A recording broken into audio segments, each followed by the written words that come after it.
જીવનમાં રહેલી પ્રતિકૂળતા અને અનુકૂળતા એ બધું પાપ પુણ્યના ખેલ છે. શું છે? રામને પણ વનવાસ જવું પડે, ત્યાં કોઈ અનુકૂળતા ના મળે, બોલતા નથી. યસ કે નો? અને કૃષ્ણ ભગવાન પણ જંગલમાં ભૂલા પડે તો પાણી પીવા પણ બોલતા નથી. બધા વિચાર કરે છે, કહું કે ના કહું, બન્યું તું નતું બન્યું. એટલે પ્રતિકૂળતા અનુકૂળતા એને જ્ઞાનની નિશાની નથી, એ પાપ પુણ્યની નિશાની છે. એને જ્ઞાન સાથે કમ્પેર, જ્ઞાનીનું જ્ઞાન જુદું છે અને મન વચન કાયાથી ભોગવાતા કર્મ પણ. સમજી ગયા? જ્ઞાન એ દશા કહેવાય. એ દશા એ ફિઝિકલ નથી, એ શરીરને બાળી નાખ્યા પછી એ હોય. બોલતા નથી. યસ કે નો? એટલે જ્ઞાન એ જ્ઞાન દર્શન દ્રષ્ટિનો વિષય છે અને મન વચન કાયા એ પાપ પુણ્યના કર્મના ફળને ભોગવટાનો વિષય. બેને ભેગા કરવા નહીં, નહીતર તમને મહાપુરુષો ઓળખાશે. સમજાય છે? ઉદય કર્મને ક્યારેક દશા સાથે સરખામણી કરવાની નહીં. રામ જ્ઞાની હતા, મોક્ષે ગયા, તો પણ રાવણને સમજાવવામાં ફેલ ગયા. યસ કે નો? કારણ કે ઉદય કર્મ એમાં વચ્ચે જ્ઞાન આવે. કૃષ્ણ ભગવાન પણ જ્ઞાની, વાસુદેવ નારાયણ, દુર્યોધનને સમજાવવામાં ફેલ ગયા. યસ કે નો? તો પણ જ્ઞાની. જ્ઞાન અને ઉદય બંને કેવું છે? એને ભેગા કરવાના. ઉદય એ આગલા અવતારના કર્મનું ફળ છે, એમાં કોઈનું ચાલે. અને જ્ઞાન દશા છે એ તો પોતે અનુભવ કરેલી છે, એનો નાશ થાય. આ બંને વસ્તુ કેવી છે? મહાવીરને કાનમાં કિલ્લા ઠોકાય તોય પણ કેવળ જ્ઞાની. યસ કે નો? હવે તમને સમજાય છે હું શું કહેવા માંગુ છું? મન વચન કાયના ઉદય કર્મોને જ્ઞાન સાથે સરખામણી કરવી નહીં, તો મહાપુરુષ ઓળખાશે. ખ્યાલ આવે ને? નરસિંહ મહેતા જ્ઞાની હતા કે નહીં? પણ ખાવાના પાપા હતા, બોલતા નથી. એ ઉદય કર્મ, એને દશા સાથે લેવા દેવા. સમજાય છે? જે સબરીના બોર રામે ખાધા, એ સબરી જંગલમાં રહેતી હતી. યસ કે નો? તો આ સમજવાનું છે. આજના માણસોની આંખો છે, આંખો એ એને દેખાય છે એ જ સાચું માને છે. ના સમજાયું? એને ખબર નથી પડતી કે જ્ઞાન દર્શન કોઈ દિવસ જોઈ શકાય તો વ્યક્તિની વેલ્યુ કયા આધારે છે? અને એ દેખાતું અને આ દેખાય છે બધું શું છે? એ વ્યક્તિનું છે. કૃષ્ણ ભગવાને મહેલ બાંધ્યો, નગરી લઈને ગયા, જો બોલતા નથી. રામ લઈને ગયા મહેલ, કેમ?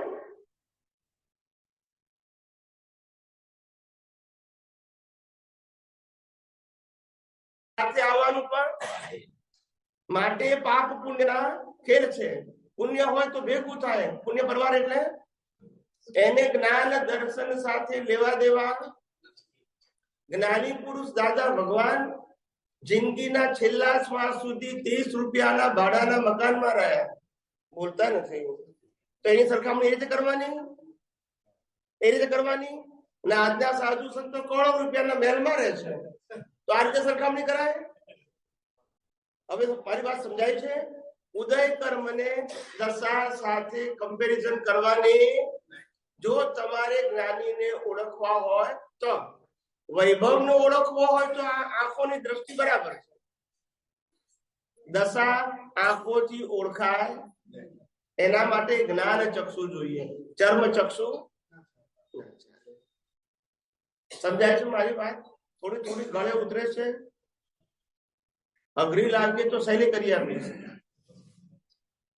મારો એક પણ શબ્દ શાસ્ત્રોક્ત શબ્દ નહીં હોય કે જે તમને ના સમજાય.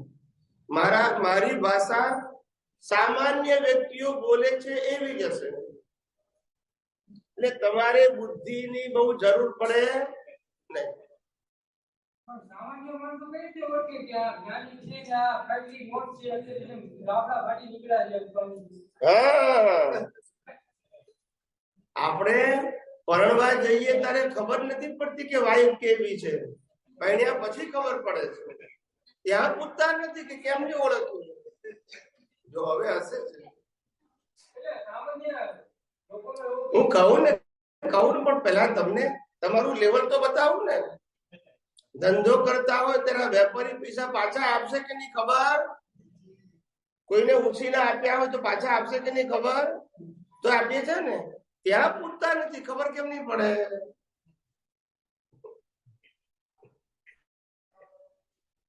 કારણ કે પહેલી વસ્તુ એ જ્ઞાનીને ઓળખવા માટે અંદરનું પોતાનું જ્ઞાન દર્શન હોવું જોઈએ, જે જ્ઞાનીને ઓળખવા માટે કે કેટલાય અવતારોથી ને આ અવતારમાં શોધખોળ કરતું હોવું જોઈએ. આ શરીરની અંદરની વસ્તુ છે, બહારની વસ્તુ આપણે તો આનાથી પ્રભાવિત થઈ જઈએ છીએ. યસ કે નો? સોનાનું સિંહાસન હોય, કપડા પહેર્યા હોય, ડાયમંડ નું જ્વેલરી પહેરી હોય, મુગટ પહેર્યું હોય, કુંડળ હોય, લાગે કે હવે બરાબર છે. બોલતા નથી. હા કે ના? પછી જ્ઞાની ક્યાંથી ઓળખાય? પછી તમારે ઝવેરીની દુકાને જવું પડે. ત્યાં બધા જાતના ઝવેરાત હોય. જોયા જ કરો તમે. તમારે જ્ઞાનીને ઓળખવા માટે ખપશે અંતરની દ્રષ્ટિ. કઈ જોઈશે? આ ચામડાની આંખો ચાલે, ખ્યાલ આવ્યો? ચામડાની આંખોથી લાગે છે જુદાઈ. અંતર દ્રષ્ટિમાં કોઈ જુદાઈ, કારણ કે બધામાં આત્મા એક જ છે. પણ આપણને જુદાઈ દેખાય છે ચર્મ ચક્ષુથી. એ ચર્મ ચક્ષુની દ્રષ્ટિથી અંદર જાઓ જ્ઞાન ચક્ષુમાં, તો ખબર પડે જ્ઞાની કોણે કહેવાય. જ્ઞાની સહજ હોય, સરળ હોય અને સુગમ હોય. ડેકોરેટિવ ના હોય. કેવા ના હોય? ડેકોરેટિવ શબ્દ ખબર છે કે નહીં? ડેકોરેશન એને જોઈએ કે જેની પાસે કશું નથી. તો કઈ તો દેખાવું જોઈએ ને. બોલતા નથી. મારી પાસે એક જ્ઞાન ના હોય પણ મારે દુનિયાને આકર્ષિત કરવી હોય તો અહીંયા સ્ટેજ બનાવું 5 લાખ રૂપિયાનું. ખ્યાલ આવ્યો? ખુરશી બનાવું 2 કરોડની ડાયમંડ વાળી, મુગટ બનાવું 1 કરોડનો. પછી લોકો આવે કે ના આવે? જ્ઞાન ભલે ના હોય, આ તો દેખાય છે ને. પણ આમાં જ્ઞાનની ક્યાં જરૂર છે? જો બોલતા નથી. યસ કે નો? આ જોવામાં જ્ઞાનની જરૂર. એટલે તમને એમાં રસ હોય તો જ્ઞાની ઓળખાશે. સમજાય છે?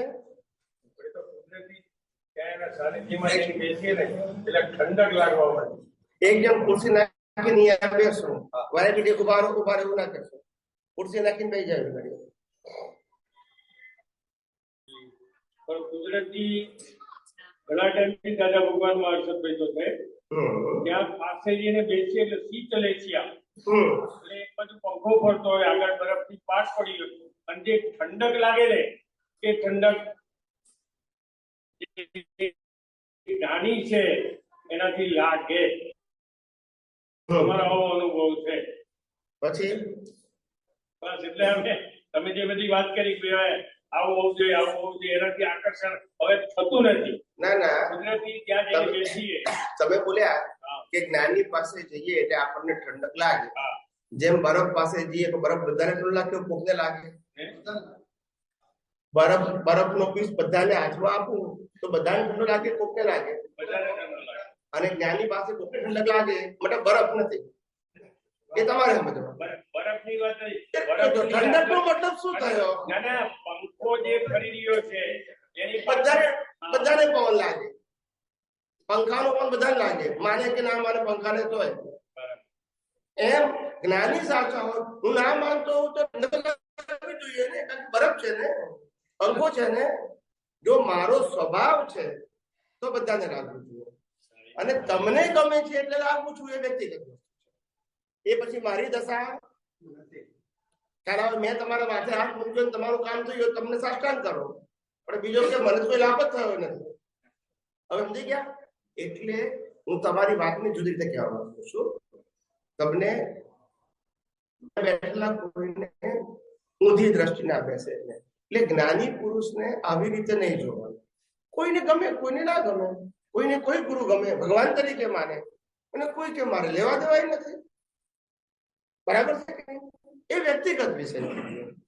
અને આ બધા કારણોસર જે સનાતન ધર્મ હતો એ પ્રગટ ના થયો, ને હું લોકોને તે તરફ લઈ જવા માંગુ છું. આ ઇન્દ્રિય જ્ઞાનથી ઉપર ઉઠો. કયા જ્ઞાનથી? ઇન્દ્રિય જ્ઞાન એ ભ્રમણા છે. ભ્રમણા ક્યાં આવ્યો?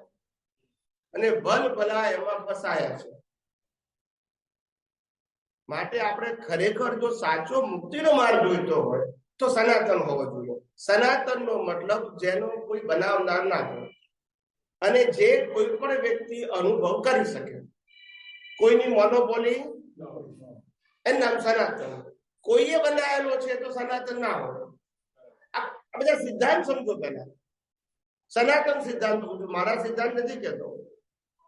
બીજું, સનાતન ધર્મની ઉત્પત્તિ કરનાર ના હોય, માટે વ્યક્તિ વિશેષ મહત્વ ના હોય. વ્યક્તિ માર્ગદર્શક હોય. શું હોય? વ્યક્તિ માર્ગનો માલિક, અને માલિક છે તો સમજવું સનાતન નથી. બસ, આપણે ખોટો નથી કહેવો, પણ સનાતન બસ સમજી ગયા. માલિક છે તો સનાતન નથી. સનાતન નો કોઈ માલિક, સનાતન નો અનુભવ કરાય, પછી વેચાય, કારણ કે મને અનુભવ થયો છે સનાતન નો, પણ એનો માલિક તો વેચાય કેવી રીતે? કુદરત નું છે, માટે વેચાય ખરું, વેચાય અને વેચો તો કુદરત એનું ફળ પણ સમજાય છે. ત્રીજી વસ્તુ, સનાતન ધર્મ સાંપ્રદાયિક ના હોય. શું ના હોય? સાંપ્રદાયિક એટલે કેટલાક લોકો માને છે, મોટા ભાગના દરેક ધર્મની વાત કરું. માટે કોઈ પણ સાંપ્રદાયિક ધર્મ સનાતન, આ તમારે સમજવાનું. અને સનાતન ધર્મ કુદરતના કાનૂન ઉપર આધારિત હોય, સંપ્રદાયના કાનૂન ઉપર આધારિત. સનાતન ધર્મ પુસ્તકમાં ના આવી શકે. એ જ્ઞાનીના હૃદયમાં, દ્રષ્ટિમાં હોય, અને પુસ્તકમાં આવે પછી ધીમે ધીમે રિલેટિવ સત્ય થઈ જાય. કયો થઈ જાય? જેમ અત્યારે રામાયણ, મહાભારત, ગીતા, વેદાંત, આગમ થઈ ગયો ને, પુસ્તકમાં આવે દરેક પોતપોતાની મતિથી બોલે. કેમ મતિથી બોલે છે? કારણ કે અનુભવ અને બુદ્ધિ હોય એટલે શું થાય? તફાવત તો ઉભો થાય કે નહીં? થાય કે નહીં? બુદ્ધિશાળી એટલે આંખોથી દેખાય, કાનેથી સાંભળે એટલું જ બોલે. ફેરથી કહું છું, બુદ્ધિશાળી એટલે આંખોથી જોયું, કાનેથી સાંભળ્યું એટલું જ બોલે. અનુભવી એટલે દ્રષ્ટિથી બોલે, એને આંખ કાનનો પ્રશ્ન. સમજી ગયા? આ બધી વાતો તમારે સમજવી પડશે. અનુભવી પુરુષ ક્યારે? શાસ્ત્ર વાંચીને ના બોલે. રામકૃષ્ણ મહાવીર શાસ્ત્ર વાંચી બોલેલા? સ્વયંભૂ હોય. કેવું હોય? સ્વયંભૂ હોય.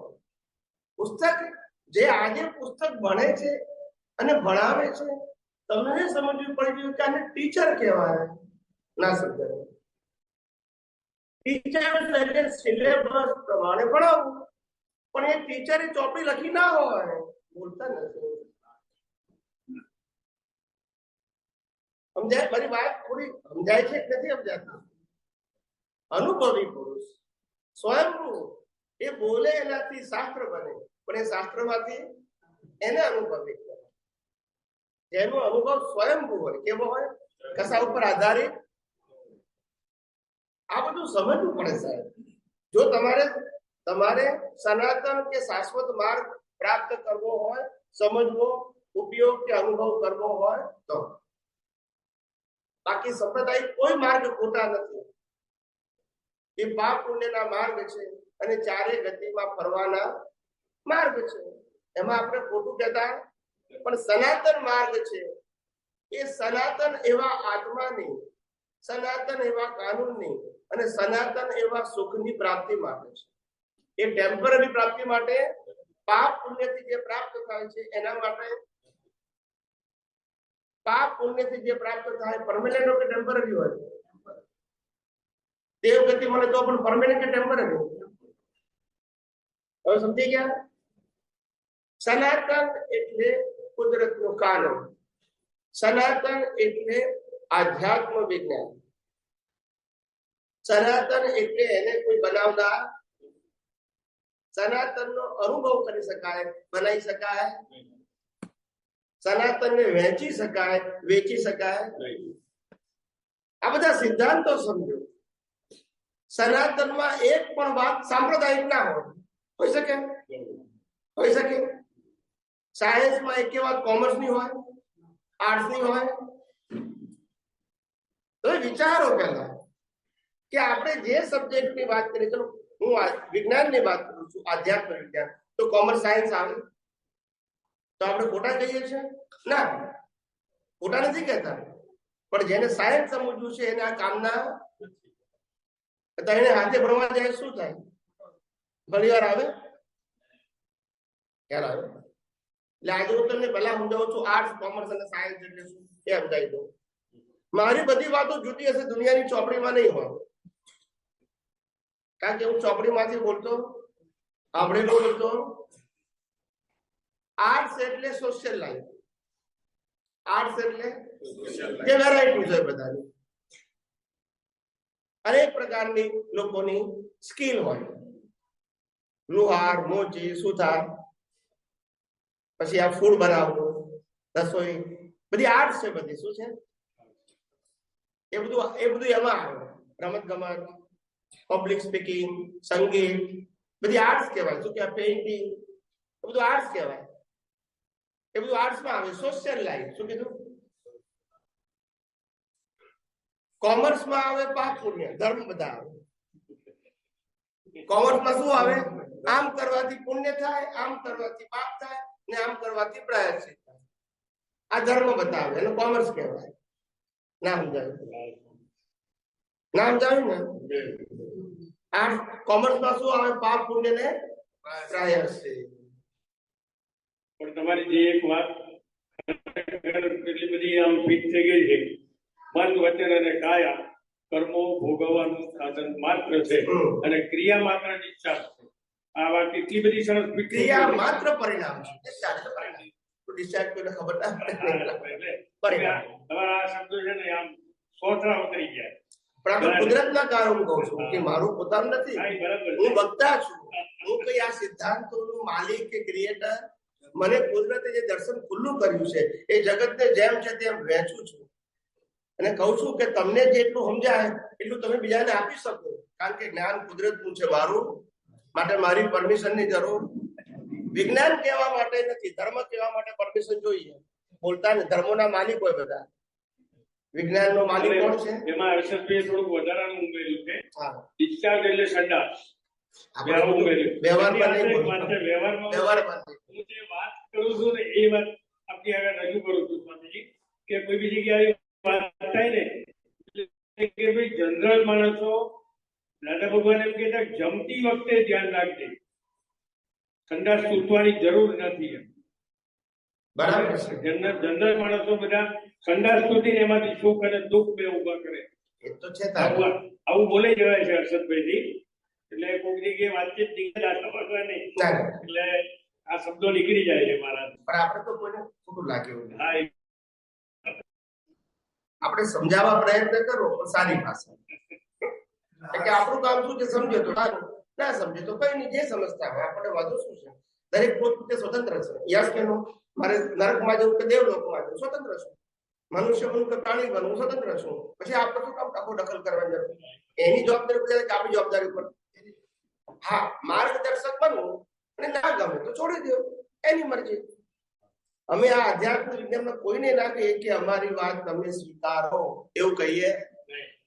અમને એમ લાગે કે તમને બેનિફિટ લાગતા હોય તો સ્વીકારીને અનુસરો, ના લાગતા હોય તો છોડી દો, કારણ કે મારી વાત તો છે જ નહીં. આર્ટ્સ અને કોમર્સ ની થઈ ગયું કહું વચ્ચે એને પૂછે દેવા દો, બંધ કરી દે સ્વિચ. હા, એટલો અવાજ ના આવે, બસ પ્રશ્ન બંધ કરો એટલે અવાજ ના આવે. સાયન્સ એટલે શું? સાયન્સ એટલે સનાતન સત્ય. સાયન્સ એટલે કુદરતનો કાનૂન. સાયન્સ એટલે જે લોકો સાયન્સ નથી જાણતા, આ 5 ઇન્દ્રિયોથી જે બધું અનુભવો છો ને, જે બધું એ બધું રિલેટિવ સત્ય છે. ને આખું જગત ફસાયું છે રિલેટિવ સત્યમાં. રિલેટિવ સત્યમાં. એ રિલેટિવ સત્યને સનાતન સત્યથી જોવું એનું નામ સાયન્સ. કઈ દ્રષ્ટિથી? સનાતન. બતાવું છું. આધ્યાત્મ વિજ્ઞાનમાં રિલેટિવ સત્યને અજ્ઞાન કહ્યું. શું કીધું? અને ધર્મ અને સોશિયલ લાઈફ, આર્ટ્સ અને કોમર્સ અજ્ઞાનથી ચાલે. શેનાથી ચાલે? આર્ટ્સ અજ્ઞાનથી ચાલે અને કોમર્સ પણ.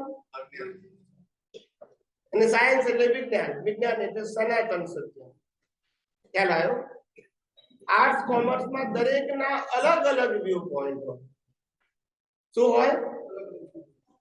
અલગ અલગ વ્યૂ પોઈન્ટ. સમજાય છે? અને વિજ્ઞાનમાં એક જ સિદ્ધાંત આખા વિશ્વમાં, એક જ સિદ્ધાંત. સમજાય છે? સૂર્ય, ચંદ્ર બધાને એક જ સરખું દેખાય. હવા, પાણી, ખોરાક બધાને કુદરત આપે જ. નાત જાત જોયા વગર, દેશ પ્રદેશ જોયા. યસ કે નો? ઉનાળો, શિયાળો, ચોમાસું થયા જ કરે, કુદરતનો કાનૂન. ભરતી ઓર દરિયામાં કોનો કાનૂન? ગવર્મેન્ટનો કે ધર્મનો કાનૂન? એકમથી પૂનમ ને અમાસ થાય છે, કોનો કાનૂન? આપણને જન્મથી મોત સુધી, મા બાપ થી માંડીને છેક શ્વાસ બંધ કરવા સુધીની મૃત્યુની સ્થિતિ આપે છે, કોણ આપે છે? એક બધા માટે જુદો જુદો કે એક જ? તો જે સનાતન સત્ય જાણે છે એ વિજ્ઞાન, જે રિલેટિવ સત્ય જાણે છે ધર્મ, અને જે આર્ટ્સ છે એ સોશિયલ લાઈફ. હવે સમજી ગયા? ને આપણો સબ્જેક્ટ છે આધ્યાત્મ વિજ્ઞાન, જે કુદરતના કાનૂન ઉપર આધારિત છે, જે કોઈ ધર્મ સંપ્રદાય ઉપર આધારિત. સમજી ગયા? વિજ્ઞાન અજ્ઞાનને નાશ કરવા માટે છે. અને અજ્ઞાન એટલે જેનાથી પાપ પુણ્ય ન થાય તે. ધર્મ એટલે જેનાથી પુણ્ય થાય. વિજ્ઞાન એટલે પાપ પુણ્ય જ ના થાય. મોક્ષે જવું હોય તો પાપ પુણ્યથી મુક્ત થવાનું. બોલતા નથી કે ખાલી પાપથી. મોક્ષે જવું હોય તો પાપ પુણ્યથી મુક્ત થવાનું, ખાલી પાપથી? બોલો. અમને કહે છે કે અમે એટલું બધું જ્ઞાન જાણીએ છીએ કે અમારા ગુરુએ કીધું છે કે પાપના પ્રતિક્રમણ કરવાના, પુણ્યના નહીં કરવાના, એ મુક્તિનો માર્ગ છે. હા કે ના? બોલો. જો હવે હસે છે, સાચી વાત કીધી એટલે હસે છે. યસ કે નો? પૂછી જુઓ એમને. પાપ ના કરવાના, પુણ્ય નહીં કરવાના, એ મુક્તિનો માર્ગ. બરાબર ને? વિચાર કરો. ધકેલ પંચે દોડશો, મેર પડશે કોઈ દિવસ? વાત જ અસૈદ્ધાંતિક છે. સનાતન સત્ય સ્વીકાર્યા વગર છૂટકો. રિલેટિવ સત્યથી ક્યારે નિવેડો? પાપ પુણ્ય બંધાશે, નિવેડો. નિવેડો લાવવો હોય તો સનાતન સત્ય જોશે. સમજાય છે? સનાતન સત્ય એટલે કોનું? કુદરતનું, વ્યક્તિનું. પાછળ અભ્યાસ કરતા સાવ ભય ના બેસો, ઠંડુ છે ને. બહુ જ સમજવા જેવું છે. હું આજને વાતો કરું છું, બહુ ગંભીર વાતો કરું, કારણ કે અત્યાર સુધી તમે ભૂલ કરી છે, પણ ભૂલ કરી છે એ ખબર નથી, માટે હું જાગૃત કરું છું. તમે જો સમજી ગયા હો તો મારે જગાડવાની જરૂર, પણ તમે સમજ્યા નથી એટલે જગાડું છું. સમજાય છે? આ દુનિયામાં જન્મથી મોત સુધી એકે સંજોગ તમે બનાવી શકતા નથી અને બદલી શકતા નથી. બનાવી પણ શકતા નથી અને જો બદલી શકતા હોય તો રામાયણ મહાભારત ના થયું હોય. બોલતા નથી બધા. આ તો કેવું મારી બુદ્ધિથી જીવું છું કે છે, ધંધો નોકરી બધું.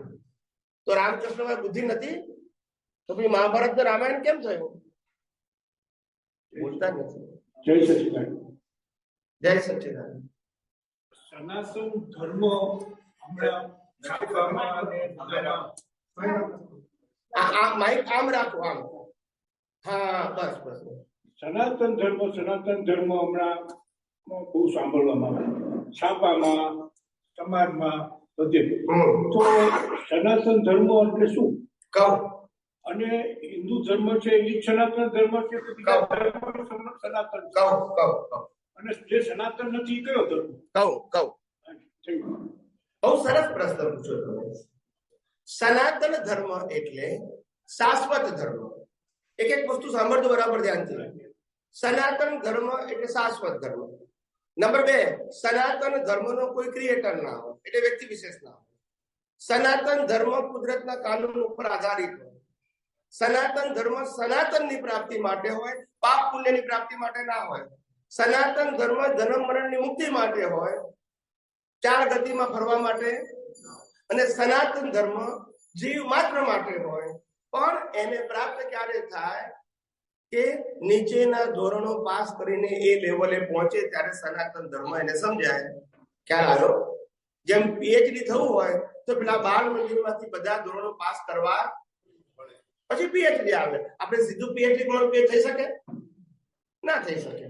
બરાબર. આ એક એંગલ કીધું.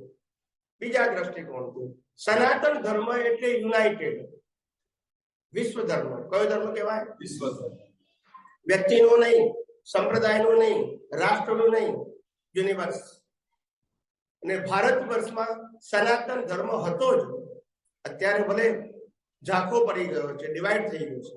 સનાતન ધર્મ હતો માટે જ આપણે કહેતા હતા વસુદેવ કુટુંબકમ. એ બીજા ધર્મ વાળા ના બોલે, બોલતા નથી.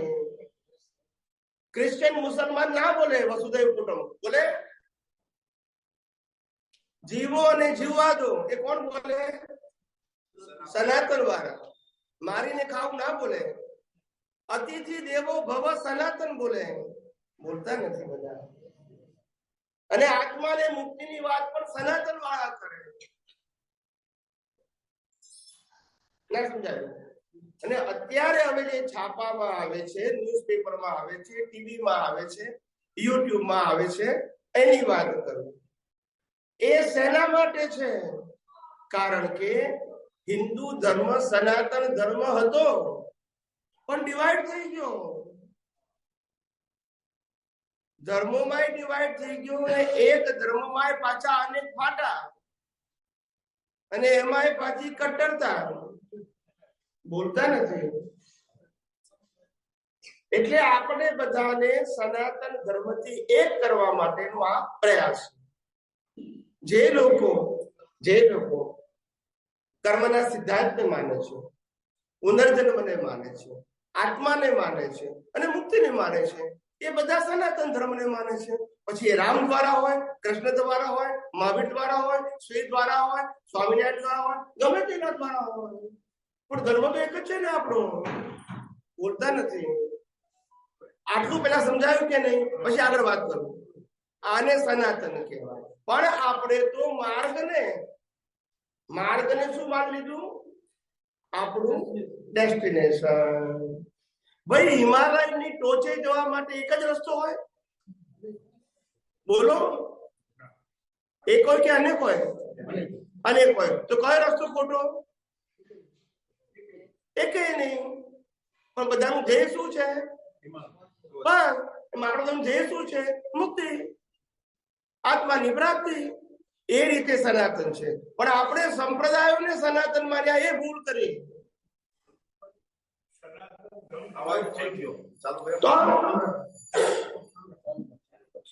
સનાતન ધર્મ ડિવાઈડ થઈ ગયો, અને એ ડિવાઈડ થયો પાછો ધર્મગુરુઓની કટ્ટરતાથી. તો ડિવાઈડ થઈ ગયો, તો આટલો મહાન ધર્મ હતો, તો ડિવાઈડ શું કામ થઈ ગયો? કળિયુગ. ડિવાઈડ શું કામ થઈ ગયો? અને ડિવાઈડ થઈ ગયો તો પછી સનાતન નો રહ્યો કેવી રીતે? એક સોનાના ઘણા કટકા થઈ જાય. બોલો. સોનું તો રહે છે, સોનું તો રહે છે. સોનું ગમે એટલી વાર ડિવાઈડ કરો પણ એના દરેક પીસ છે એ સોનું રહે છે. તો જે સનાતન ધર્મ આટલો મહાન હતો, તો મારી દ્રષ્ટિએ તો ડિવાઈડ શું કામ થવો જોઈએ? અને થઈ ગયો તો એ બધા જે ડિવાઈડ છે બધા કરતા સનાતન જ કહેવાય. અને જેને સનાતન આપણે નથી કહેતા, એને તમે બે ચાર ઉદાહરણ આપ્યા કે આપણે કુટુંબ આખું નથી માનતા એના કીધા. એ સનાતન માટે કીધા કે સનાતન નથી? સનાતન માટે કીધા. આ તો નથી માટે તમે બોલો છો. બીજા ધર્મની અંદર સિદ્ધાંતો નહીં હોય. ના, તમે પૂછો છો કે જવાબ આપો છો? અત્યારે હું પૂછું છું, કારણ કે હમણાં તમે જવાબ આપતા હતા. જવાબ નથી. તમે અત્યારે માઇક શેના માટે? જવાબ આપવા માટે ને, પૂછવા માટે નહીં. એક મિનિટ, તમે મને પ્રશ્ન પૂછ્યો, મેં જવાબ આપ્યો. હવે તમે બીજો પ્રશ્ન પૂછો છો કે જવાબ આપો છો? કારણ એમ કહો કે પહેલા પ્રશ્નનો જવાબ મને મળી ગયો, બરાબર છે. હવે પ્રશ્ન તમે જે સિદ્ધાંતો કીધા સનાતનના પાયાના એ મને મળી ગયા. હવે હું એમ કહું છું કે જો આવો મહાન ધર્મ છે તો એને ડિવાઈડ શું કામ થયું? એની આટલા અનુયાયીઓ જ્ઞાની છે બધા, સનાતન ધર્મ ડિવાઈડ થવો જ નહોતું. જો બીજો સામાન્ય ધર્મ થી ડિવાઈડ નથી થયો તો આપણો ધર્મ શું કામ ડિવાઈડ થયો? ડિવાઈડ થઈ ગયો તો ડિવાઈડ થઈ ગયા બધા પીસ છે એ સનાતન જ ગણાય. જવાબ આપો. હવે તમે જે સનાતન ધર્મના જે સિદ્ધાંતો કીધા એ સિદ્ધાંતો પછી બીજા ધર્મોમાં પણ એવા સિદ્ધાંતો હોઈ શકે? મને ખ્યાલ નથી. પણ તમે પ્રશ્નનો અંત લાવો કે જવાબની શરૂઆત કરો. તમારો પ્રશ્ન પતે તો હું જવાબ આપું. વચ્ચે કેટ બોલાય? પતી ગયો. પહેલી વસ્તુ છે કે એક બાપાને 4 છોકરા. સાંભળજો, 4 છોકરા. દાખલો આપું છું. ને બાપા એકદમ સંસ્કારી, ચુસ્ત, સિદ્ધાંતવાદી, નીતિ નિયમને પાલન કરનાર,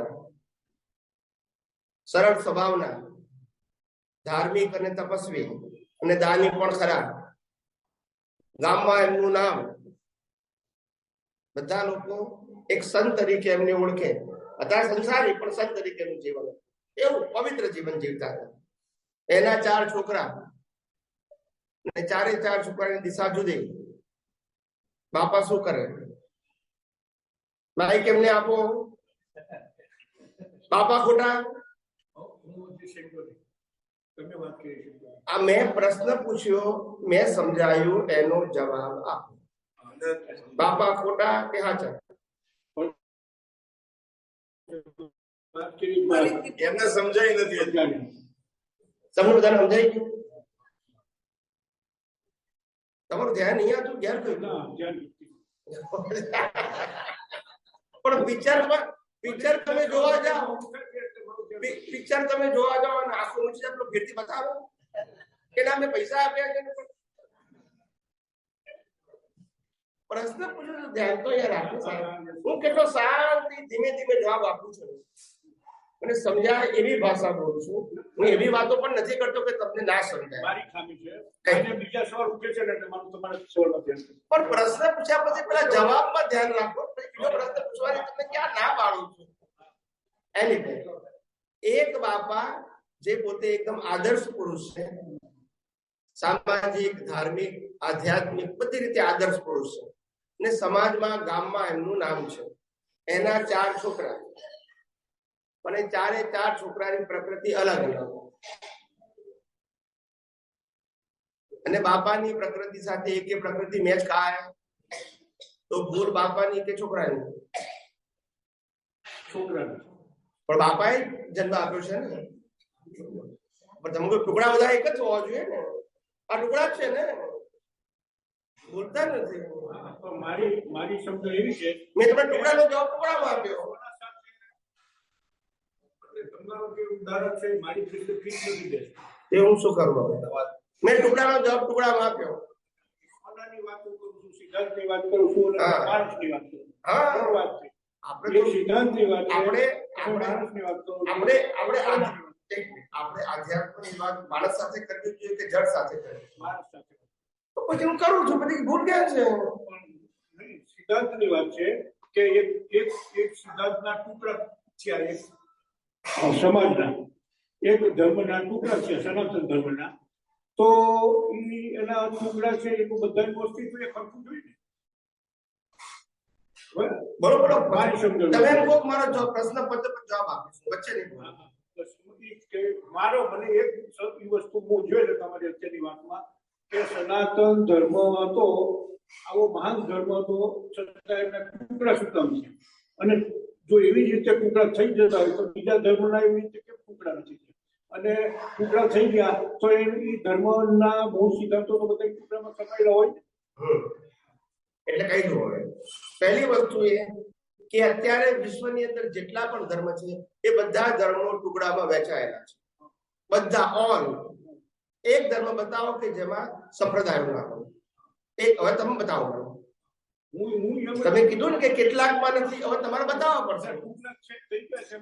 તો પછી પ્રશ્ન ક્યાં આવ્યો? તમે શું કીધું કેટલાક નથી થયા એવું બોલ્યા કે ના બોલ્યા? તો તમે બતાવો શાના નથી થયા એ બતાવો. મેં કીધું બધા ના થયા છે. તમે સનાતનના ધર્મના ટુકડા છે. તમે તમારી વાતને ફેરવો નહીં. તમે જે કીધું કે દુનિયામાં કેટલાય ધર્મો એવા છે જેના ટુકડા નથી થયા, મેં કીધું બધા ના થયા. હવે તમારે બતાવો કે કોણા નથી થયા એ બતાવો.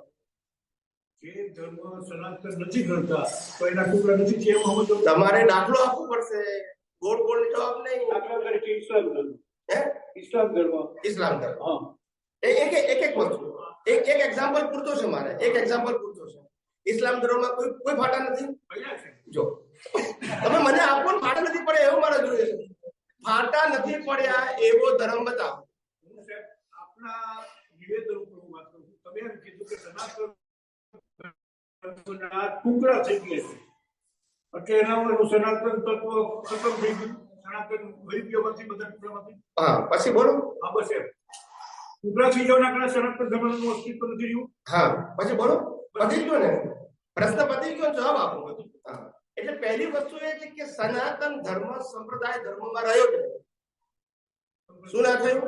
અને જો સનાતન હોય તો સંપ્રદાય પડે નહીં. એ તો પડે. બધા કે મારે આત્માનુભવ પડે છે, બધા કે મારે મોક્ષે જવું છે, બધા કે અમે કર્મનો સિદ્ધાંત એક્સેપ્ટ કરી છે, બધા કે છે કે અમે પુનર્જન્મ માનીએ છીએ. તો ભેદ કેવી રીતે પડે? આ સનાતન ધર્મના 4 પાયા મેં કહી દીધા. એ 4 પાયા બધા ધર્મના લોકો માને છે કે નથી માનતા? હિન્દુ ધર્મની વાત કરું છું, બધા માને છે. પછી એ રામ દ્વારા જાય, કૃષ્ણ દ્વારા, મહાવીર દ્વારા, ગમે તેના દ્વારા જાય. પણ કટ્ટરતા ત્યારે ઉભી થઈ કે ધર્મપુરુએ એમ કીધું કે આપણો ધર્મ શ્રેષ્ઠ છે, બાકીના ધર્મ ખોટા છે. ત્યાં જવાય નહીં, બેસાય નહીં, મંદિરમાં ના જવાય, મંત્ર ના બોલાય. ત્યાં ભાગલા પડ્યા. માર્ગ ખોટો નતો, માર્ગ બતાવનારા ખોટા છે.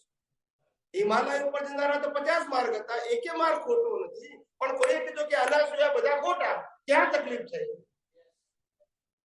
ના સમજાયું? હવે સમજાય ગયા? એને હું કટ્ટરતા કહું છું. સમજી ગયા? કટ્ટરતા એ છે 50 માર્ગ તમને એક જ જગ્યાએ પહોંચાડે છે, એ માર્ગનો વાંધો નથી. પણ હું જે માર્ગે ગયો હોઉં તે સિવાયના બધા માર્ગ ખોટા એવું હું કહું છું. એ મારી કટ્ટરતા છે. સમજી ગયા? આ થઈ ગયું છે, રહ્યું નથી, થઈ ગયું છે. અને એને પાછું આ લોકો ભેગા કરવા અને એના માટે આ સૂત્રો બન્યા. એક હે તો સેફ હે, બટેંગે તો સમજાય છે? એના માટે થયા.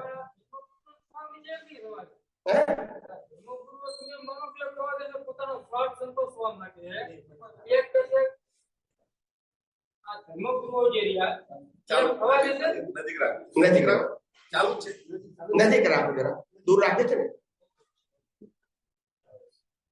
આ પોતે ધર્મગુરુઓ રહ્યા એ વ્યાપારીકરણ નથી કરતા અત્યારે માનો છો હમ. 90% ધર્મગુરુઓ કથાકારો કયો એ પોતાનું તમારે તમારા દરેક હાથમાં એક જો સમજાવું તમને પહેલા, દરેક વ્યક્તિ પોતપોતાના ધર્મની વાતો કરે છે, એનો કોઈ વાંધો નથી. નથી. પહેલા સાંભળો મારી વાત. હું શું બોલું છું એને તમે મુદ્દાથી પકડો. કોઈ પણ વ્યક્તિ રામને માનતો હોય તો રામની વાત કરે, કૃષ્ણને માનતો હોય તો કૃષ્ણની વાત કરે, મહાવીરને માનતો હોય તો મહાવીરની વાત કરે, શિવને માનતો હોય તો શિવની વાત કરે. ત્યાં સુધી વાંધો નથી. પણ વાંધો ત્યાં છે કે રામ સિવાય બધું ખોટું, કૃષ્ણ સિવાય ખોટું. ક્યાં વાંધો છે? અંતરમાં તો સ્વામી તમને અંતરની વાત કરો. અંતરની વાત એટલે એના જે વક્તવ્ય હોય છે કથાકારોનું લ્યો કે ધર્મગુરુઓનું લ્યો વક્તવ્ય તો અંદર એ જ હોય છે કે મારે ફલાણા એટલે કે તમે તમારા આત્માને મૃતક આત્માને મોક્ષ મેળવવો હોય તો ભાગવત જ બેસાડો. એ દેવી ભાગવત નહીં. એ પાછળ એવું કે છે એટલે થયું ને, એ થયું ને. વ્યાપારીકરણ આ લોકોએ તો પણ હું એ તો તમને કહું છું. પ્રભુ, હું તમને હું એ તો કહું છું. હા એમ કેમ એનું નામ શું થયું? એનું નામ એનું કટ્ટરતા છે કે નહીં? પછી હું આમ કહું કે આમ કોઈ પકડવા મૂકે જ નહીં. સનાતનમાં નથી. તમે સમજ્યા? હજુ તમે સમજ્યા નહીં. સનાતનમાં નહીં મતલબ આવા ઉમટી ગયા અમે બેઠા સમજી ગયા. 1008 હોય કે 108 હોય કે જે હોય તે અમે આ કળિયુગમાં કીધેલું છે કે 1008 હોય કે 108 હોય. મને બધા પૂછે કે આ 1008 ને 108 કેમ લગાવવા આવે? મેં પૂછ, સતયુગમાં ગુણ હતા, કળિયુગમાં અવગુણ છે. જેટલા લગાવવા એટલે લગાવો. અને આની પેલા વર્ષો પહેલા આપણે લોકો પ્રશ્ન પૂછી કે કથાકારો નથી પણ કલાકારો છે. કથાકારો પૈસા ન હોય, કલાકારો લે ને. એ તો સવાલ તમારે સમજવાનું છે. ત્યાં જો તમારે આ બધું તમે દરેક ધર્મના વાહકો છો. હાજી તમે ના હોય ધર્મ ચાલે? હું એક્ઝામ્પલ આપું છું. દરેક સંપ્રદાયના અનુયાયીઓ ના હોય તો ધર્મ ચાલે? એટલે તમે વાહકો છો, જાગવાનું તમારે છે. પણ આ તો જાતો તો છે જ નહીં. ઊંધો જ થાય જ કોશ તમે આવા તો નીચે કેમ કોઈ વાત ધર્મ નહીં ચાલે. જ્યાં જોઈએ મારી આપણે આટલા મીનો ભેગા કરવાનું, મારી જે આટલા મીનો ભેગા કરવાનું, મારે મંદિર બનાવવા છે, મારે શીતળા બનાવવા છે. તો એની જાગૃતિ માટે કંઈક જનતાની જરૂર જનતાએ જાગવાનું, પણ જાગવાનું એવું તો હોય. ખબર છે કે આ સમુદાય પાણી વેચે, પાણીની બોટલો વેચે છે. આયા શું તમને મળે? ઈ આટલા એજ્યુકેટેડ માણસો જે સમજતા નથી. પાણીની બોટલ તો હારી, પણ તમને વેચે છે એવું હોય. તમને હું વેચે? તમારે ગ્રુપનું કોણ ભેગું કરીને જાઓ તમે ઉઘરાણું કરો અમારા માટે. એટલે તો તમને વેચ્યા છે ને, નોકરીએ રાખ્યા વગર પગારે. વગર પગારે નોકરીએ રાખ્યા છે. ખ્યાલ આવ્યો ને? કામ ના પડે એટલે ધમકાવે પાછા. છતાંય પાછા બોલો, એમને કેટલું સરસ કીધું, ખર્ચા કાઢે કે ધંધો કોણ ના પાડે છે? ઇન્ડસ્ટ્રી ચલાવો. એજ્યુકેટેડ છે એના સંતો. હું કહું છું એ જવાનો ને બધી વાત. હું એવું કહું છું કે ખર્ચા કાઢે કે ખર્ચા કાઢે ક્યાંથી એ સમજાવવાની વાત બરાબર છે. કોઈ ઇન્ડસ્ટ્રી ચલાવે એને પૈસા કમાવા પડે. આપણે ક્યાં ના પડે છે? પછી કહો કે મારા ઇન્ડસ્ટ્રી છે, પછી તમે ના બોલો. ઇન્ડસ્ટ્રી થઈ ગઈ. ઇન્ડસ્ટ્રી બોલો ને તો કોઈ ના નથી પાડતું. ઇન્ડસ્ટ્રી ચલાવવા માટે પૈસા જોઈએ, માણસ જોઈએ, બધું જોઈએ, પગારદાર જોઈએ, મફતે જોઈએ. એને ક્યાં ના પાડીએ છીએ? મેનેજમેન્ટ જોઈએ, બધું જ જોઈએ. હું એગ્રી કરું છું. પણ તમે બોલો કે આ અમારી ઇન્ડસ્ટ્રી છે, કોઈ ના પાડતું નથી. પણ લોકો મિસગાઈડ ના થાય ને સાહેબ. જ્ઞાની પુરુષ દાદા ભગવાને કહ્યું છે, જ્ઞાની પુરુષ દાદા ભગવાને કહ્યું છે, જ્યાં પૈસાની લેતી દેતી છે ત્યાં ધર્મ એ નથી. સાંભળ્યું છે કે નથી સાંભળ્યું? હવે એમને તમે ખોટા કહેશો? એમને તમે ખોટા કહેશો? તો પછી આટલું ક્લિયર કીધું છે. જેને આપણે માનીએ છીએ એને કીધું છે. અમે તો પ્રત્યક્ષ આવું હજારો વખત સાંભળ્યું એમના મોઢે. તો પછી આમાં પ્લીઝ મારી દ્રષ્ટિએ તો કેવું છે કે આ વ્યવહાર ધર્મ છે અને નિશ્ચય ધર્મની જે આપ વાત કરી રહ્યા છો એની અંદર વ્યવહાર ધર્મ આવી ગયો છે. આપ નિશ્ચય ધર્મની વાત કરવા માંગો છો? હજુ મેં નિશ્ચય ધર્મની શરૂઆત કરી નથી. એમ નહીં, એટલે શરૂઆત જ્યારે પહેલા તો આ બધા તમારા જે પાયા છે ને વ્યવહાર ધર્મના એને હલાવું છું. એટલે હજુ આમાં નિશ્ચય ધર્મ તો પછી મૂકીશ. એટલે આમાં શું છે? પાયા હાલે ને પણ તમને ખ્યાલ આવે કે હારું આ પડી પણ લાગે છે એ જોઈશે આપણે, પછી આધાર આપીશ. હજુ મેં નિશ્ચય ધર્મની શરૂઆત નથી કરી, તમારા પાયાને હલાયા છે. એટલે નિશ્ચય ધર્મની અંદર વ્યવહાર ધર્મ એવો કરી ગયો છે કે નિશ્ચય ધર્મ ભૂલાઈ ગયો છે અને વ્યવહાર ધર્મને સાચો માની લીધો છે, એના જેવું છે. એટલે આમની વાત જે છે એ બહુ સાચી કે શું છે કે અત્યારે આપ કહો છો એમ કે ધર્મ છે એ આખા વેપારના કેન્દ્રો બની ગયા છે, યસ, ઇન્ડસ્ટ્રીઝ બની ગઈ છે. એટલે હવે હું ખુલ્લે આમ છે ને એમાં ખાનગી ક્યાં છે? દરેક ધર્મની, એક ધર્મની વાત નથી કરતા આપણે, બધા ધર્મોની વાત કરીએ. એટલે હવે આપણે થોડું જો એક વસ્તુ ધ્યાન રાખો, ચોર કોઈ ઓલા કે હું ચોરી કરું કે કોઈ દિવસ બહુ કહે ને તો કે મારો ધંધો છે, મારે ઘરે નથી ચાલે છે, તો પછી આપણે શું કહેવાય? હમણાં હર્ષદભાઈએ કીધું કે ભાઈ આની અંદર ખર્ચા કાઢવા પડે ને તો ખર્ચા કરવાના જ ક્યાં આવે ધર્મની અંદર? કોમર્સ અને આર્ટ્સ વાળા છે ભાઈ. એ રીતે બરાબર. આપણે ક્યાં ખોટા કીધા? આપણે શું બધું ખોટા નથી. હું ખોટો છું એમ ખબર પડી એ તો જરૂરી છે ને. એના માટે તો હું હું વાત ખોટો કરું છું એના માટે અહીંયા આવવાનું છે ને. ના, એટલે પણ જો પોતાને હું સાચો માનતો હોઉં, યસ, એટલે એને સમજવા માટે જ ભેગા થયા છે ને આપણે એક વસ્તુ છે કે આપણે કોઈ ધર્મને, માર્ગને, સંપ્રદાયને ખોટો કહેવા માટે ભેગા નથી થયા. આપણે એ કહેવા માંગીએ છીએ કે ધર્મ અને સંપ્રદાય શું ફળ આપે, ચાર ગતિ આપે, અને આધ્યાત્મ વિજ્ઞાન શું ફળ આપે, ચાર ગતિથી મુક્તિ આપે. આટલું જ છે. નક્કી તમારે કરવાનું છે ચાર ગતિમાં ભરવું છે પાપ પુણ્યથી કે પાપ પુણ્યથી પર થઈને મોક્ષ જવું છે, તો એ પ્રમાણે તમારે નક્કી કરવાનું છે. એમાં આપણે શું કામ કહીએ ખોટા છે? ખ્યાલ આવે કે નહીં? એને નક્કી, મારું કામ બતાવવાનું છે, તમારું કામ શું અનુસરવું તમારે. રામ અને કૃષ્ણએ આટલા મોટા જ્ઞાની હતા, હા કે ના? આખી જિંદગીમાં જીવ્યા ત્યાં સુધી 5 વ્યક્તિઓ આગળ પ્રવચન નતું કર્યું, અને એક પુરાવો મને બતાવો. કેમ ના કર્યું? જ્ઞાની હતા કે નહીં? તો કેમ ના કર્યું બતાવો. એક મિનિટ, જાણું તો પતવા તો પેલા વચ્ચે ના કરશું. બોલો. રામ અને કૃષ્ણએ આખી જિંદગીમાં 5 વ્યક્તિઓ આગળ પણ પ્રવચન ઉપદેશ આપ્યું નથી. કેમ? પ્રશ્ન.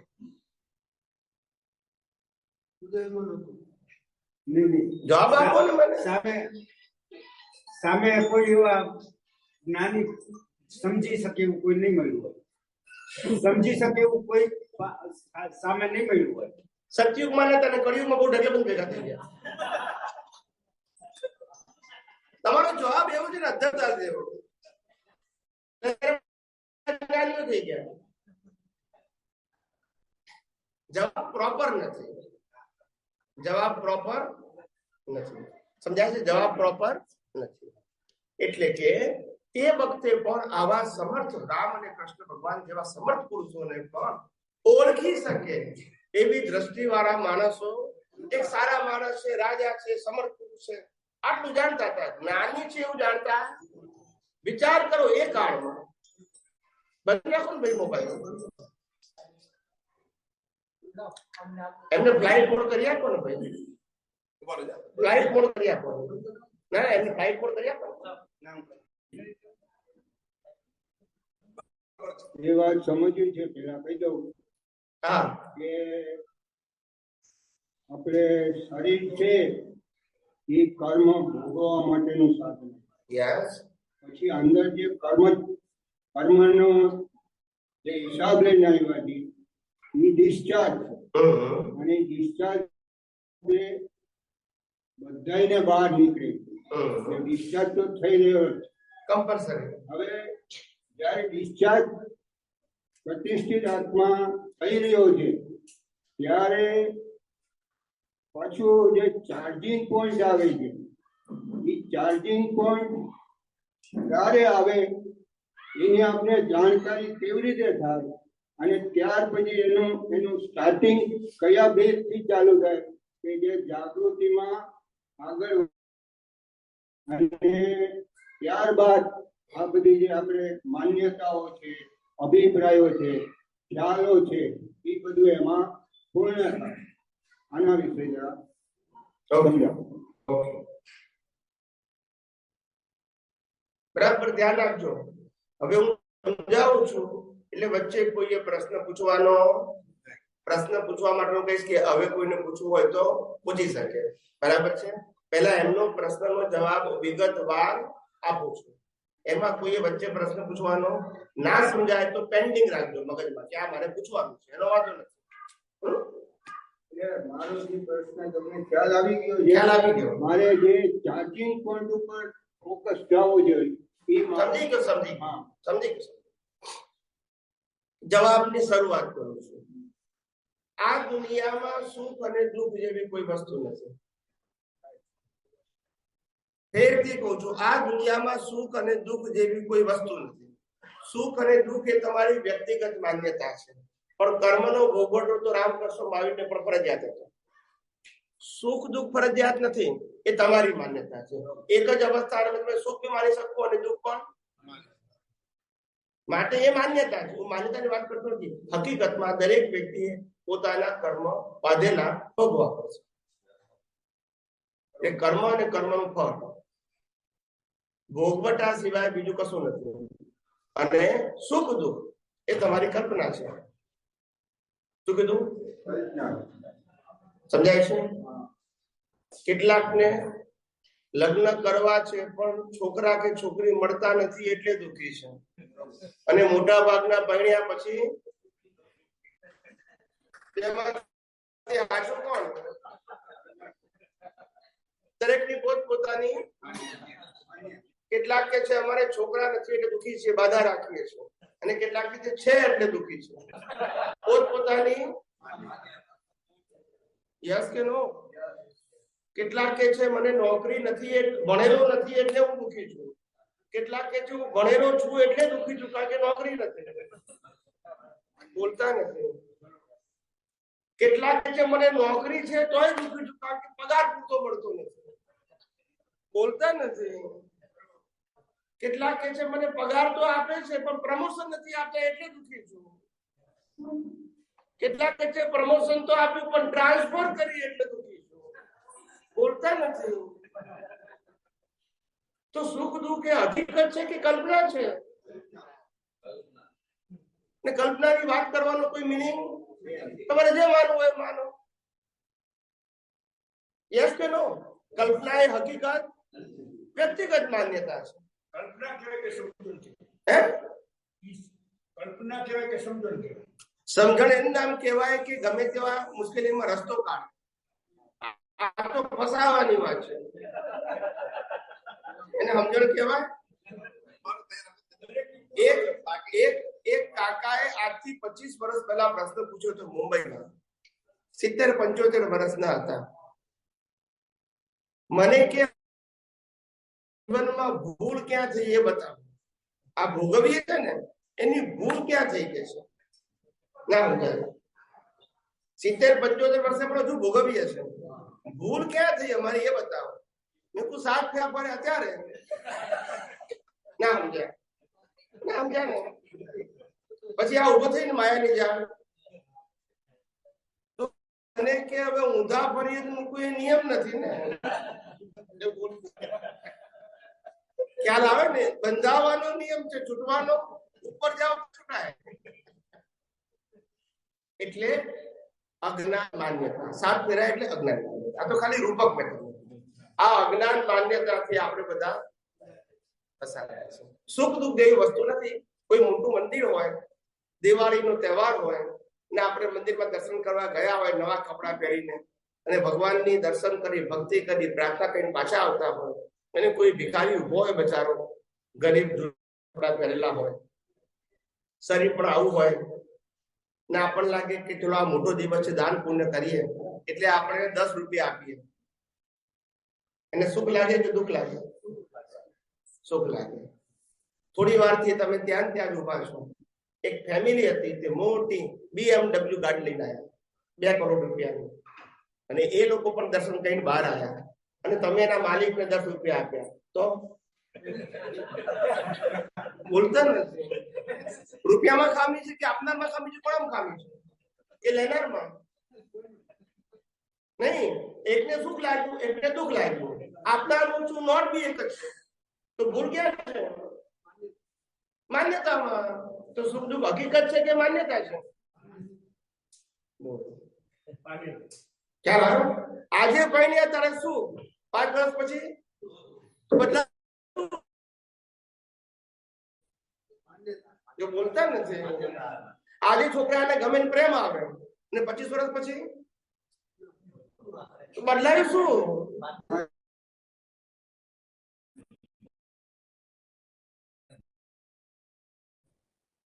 એટલે આ જગતમાં સુખ દુઃખ જેવી વસ્તુ નથી. તમે નાનું તો હકીકતને પણ ભોગવો. સમજી ગયા? આટલું સમજી ગયા? હવે આગળ જઈએ. એમનો જવાબ જ આપો છો. હવે આગળ જઈએ. સાપેક્ષ છે એમ છે. હે? સુખ દુઃખ છે એ સાપેક્ષ છે. માનેલું, હકીકત નહીં. રામને વનવાસ જોપડું દુઃખ ના લાગ્યું, અને તમને એક દિવસ કાઢી મૂકે તો દુઃખ લાગે. એ હકીકત ને હકીકત એટલે બધાને લાગવું, એને હકીકત કહેવાય. એકને લાગે ને એક ના લાગે ને હકીકત માન્યતા કહેવાય. સમજી ગયા? ઓકે. હવે આગળ જઈએ. આ સુખ દુઃખની કર્મ બંધાય છે. સુખ દુઃખ સુખ દુઃખ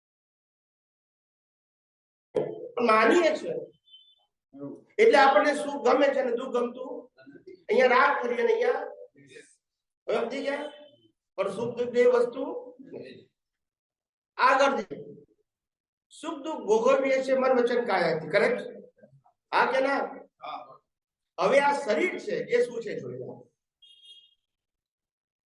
આ શરીર જે છે એની ડિઝાઇન 5 ઇન્દ્રિયો, હાથ, પગ, એ ડિઝાઇન કહેવાય. દુનિયાના બધા મનુષ્યની શક્તિ છે કે જુદી જુદી? બોલો.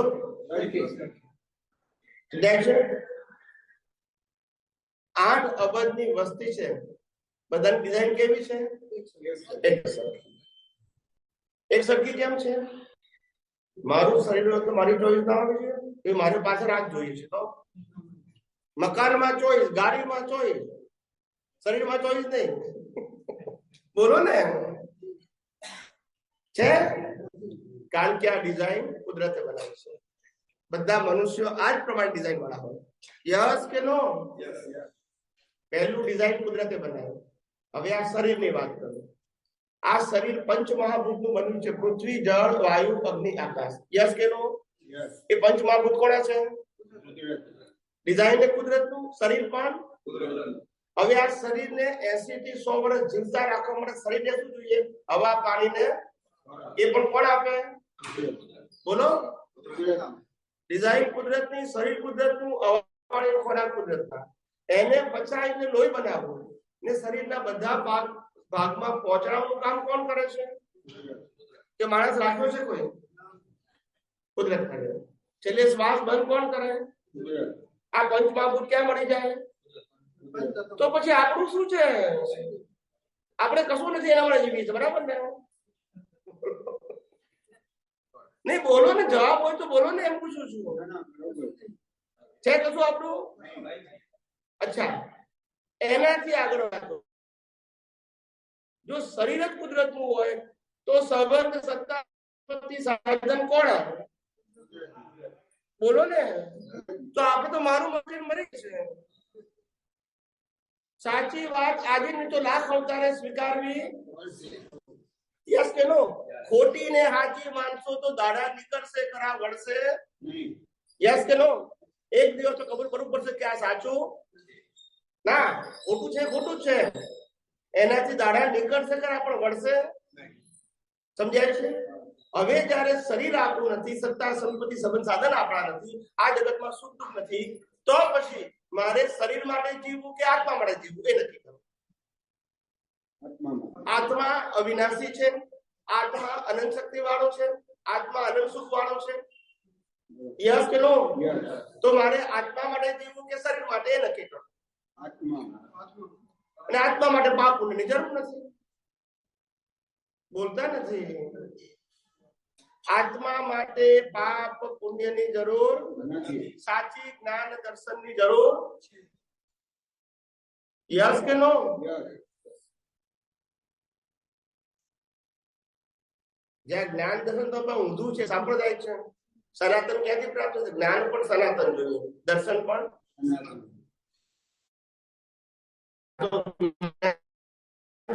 રિલેટિવ, દર્શન પણ રિલેટિવ. સમજાય છે? રિલેટિવ એટલે અલગ અલગ માન્યતા, સનાતન એટલે બધા માટે એક.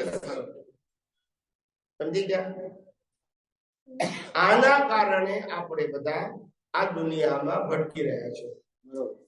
જીવ માત્ર સુખ ને ખોળી રહ્યો છે, પણ સુખ અંદર છે અને ખોળે છે એ બહાર ખોળવા માટે જ આ પાપ પુણ્ય થાય છે, રાગદ્વેષ થાય છે. ક્યાં? અંદર. અને જે અંદર સુખ છે, જે આત્મામાં, એને મેળવવા માટે કોઈ પણ ક્રિયાની જરૂર નથી.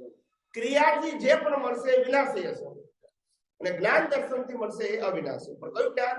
શાશ્વત જ્ઞાન, સમ્યક જ્ઞાન અને સમ્યક દર્શન. આ મિથ્યા જ્ઞાન મિથ્યા દર્શન થી ભટકીએ છીએ. છે નહીં છતાં લાગે છે નહીં છતાં. અભિપ્રાયો છે, માન્યતાઓ છે, ખ્યાલો છે, તો બધું એમાં જ આવે છે ટેમ્પરરી. પછી જ્યારે લાઈવ જે આવે છે ને એને આપણે કેવી રીતે જાગૃતિમાં આ બધું અજ્ઞાનને જોવું, અને એની સ્ટાર્ટિંગ ડેટ ક્યાંથી, જેથી કરીને એ આપણે દશા દિવસે દિવસે અંદર ના દર્શનમાં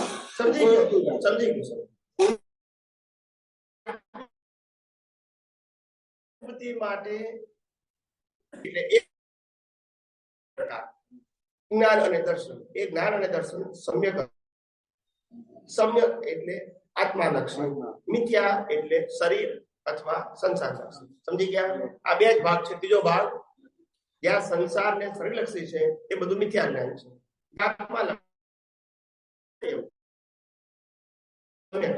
ખ્યાલ આવી ગયો? સિદ્ધાંત ખ્યાલ આવી ગયો? ઓકે. હવે સમ્યક જ્ઞાન દર્શન શાશ્વત હોય. કેવું હોય? શાશ્વત.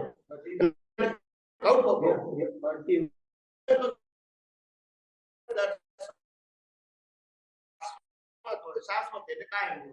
મિથ્યા જ્ઞાન દર્શન ટેમ્પરરી હોય, વ્યૂ પોઈન્ટ બધાનું અલગ અલગ. જ્ઞાન દર્શન અલગ અલગ. બરાબર. સમ્યક જ્ઞાન દર્શન એ હંમેશા અનુભવી પુરુષના મુખારબિંદમાંથી નીકળે. મિથ્યા જ્ઞાન દર્શન બિન અનુભવી પુરુષોના મુખારમાંથી નીકળે. જેની પાસે ચોપડીનું જ્ઞાન છે, સાંભળેલું જ્ઞાન છે, વાંચેલું જ્ઞાન છે, એ કઈ વાત કરે? મિથ્યા જ્ઞાન. એ લોકો કરોમી કરોસી ને કરોતીની વાત કરે. અમે પાડો કરોમી કરોસી કરોતીની વાત સનાતન અને રિલેટિવ શું છે એ સમજાવું છું. સમજાય છે? આના કારણે આપણે બધા ફસાયા છીએ. એના માટે શું કરવું? રસ્તો બતાવો. જ્ઞાન અને દર્શન બંને જોઈએ. સમ્યક એટલે કાયમ ના. અનુભવ ધીરે ધીરે થાય, પણ ત્યારે તમારે એ દ્રષ્ટિને બદલવી પડે નહીં. જ્યાં સુધી અનુભૂતિ ના થાય ત્યાં સુધી એ જ રહેશે. અવતાર બદલાય તોય પણ નેક્સ્ટ બર્થમાં આ જ દ્રષ્ટિ રહેશે, એના પછીના બર્થમાં આ જ દ્રષ્ટિ રહેશે. કારણ કે સમ્યક શાશ્વત ક્યારે બદલાતું? રિલેટિવ દર અવતારમાં બદલાય. બદલાય કે નહીં? વ્યવહાર સત્ય દરેક અવતારમાં બદલાયા કરે. તો નિશ્ચય સત્યના બે ભાગ, જ્ઞાન અને દર્શન.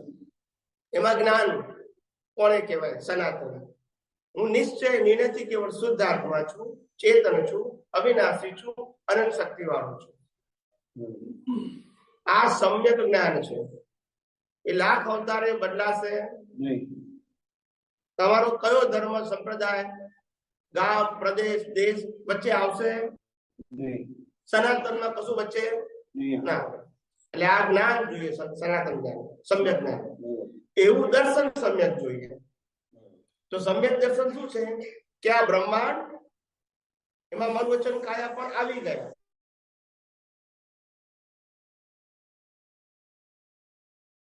આખા પેકેજ ની વાત કરું છું. આખી સમગ્ર સૃષ્ટિ મન વચન કાયા સહિત એ કુદરતે બનાવી છે, કુદરતે ચલાવ્યું છે, કુદરતે અંત લાવે છે અને કુદરતી પાસે રહેશે. યસ કે નો? માટે આત્મા સિવાયની બધી જ વસ્તુઓ કુદરતી રચના તરીકે જોવી. કઈ રચના? કુદરતી રચના. કોની રચના? કુદરતની. ધીરે ધીરે ધીરે ધીરે પ્રશ્ન પૂછવાનું વાત છે. જો ખ્યાલ આવ્યો? હા, ખ્યાલ. સમ્યક જ્ઞાન અને સમ્યક દર્શન. સમ્યક જ્ઞાનમાં શું બોલ્યો? હું ચેતન છું, અવિનાશી છું, અનંત જ્ઞાન, અનંત દર્શન વાળો, અનંત સુખ વાળો અને અવિનાશી છું. હું ચૈતન્ય ઘન સ્વરૂપ છું. એમાં એક પણ વસ્તુ વિનાશી આવે નહીં. આ મારું જ્ઞાન છે. એ દર્શન શું? મન વચન કાયા તેની અવસ્થા અને 5 જ્ઞાનેન્દ્રિયોથી અનુભવાતી સમગ્ર સૃષ્ટિ એ કુદરતી રચના છે. એને બનાવનાર, ચલાવનાર, અંત લાવનાર અને જેની પાસે રહે છે એ પણ કુદરત છે. માટે કુદરતી રચના છે. આ સનાતન છે. યસ કે નો? યસ. આ જ્ઞાન દર્શન સનાતન છે.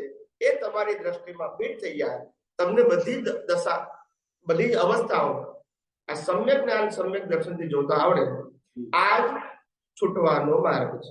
આમાં કોઈ મન વચન કાયની ક્રિયા આવે, કોઈને માનવું ના માનવું એ પણ આવે, મંદિર, મંત્ર, સંસ્થા, શિષ્ય, વરઘોડા આવે ના સમજાય.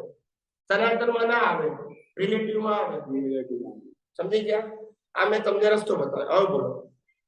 હવે વચમાં એક બીજો પૂછી લઉં કે અંદર મોટો ભાગ આખા દિવસનો એમાં બધી જે દાદા ભગવાનની જે વાણીની જે ક્રિયાઓ છે, સૂત્રો છે, છૂટા પડવાની સામાયિક છે, ઈ શેમાં જાય? આપણે અંદર દરેક દાદાની વાત છે, અંદર દાદાનો જે નિધિધ્યાસ કયો કે જે કયો એ આખો દિવસ અંદર એક પછી એક ચાલ્યા કરે.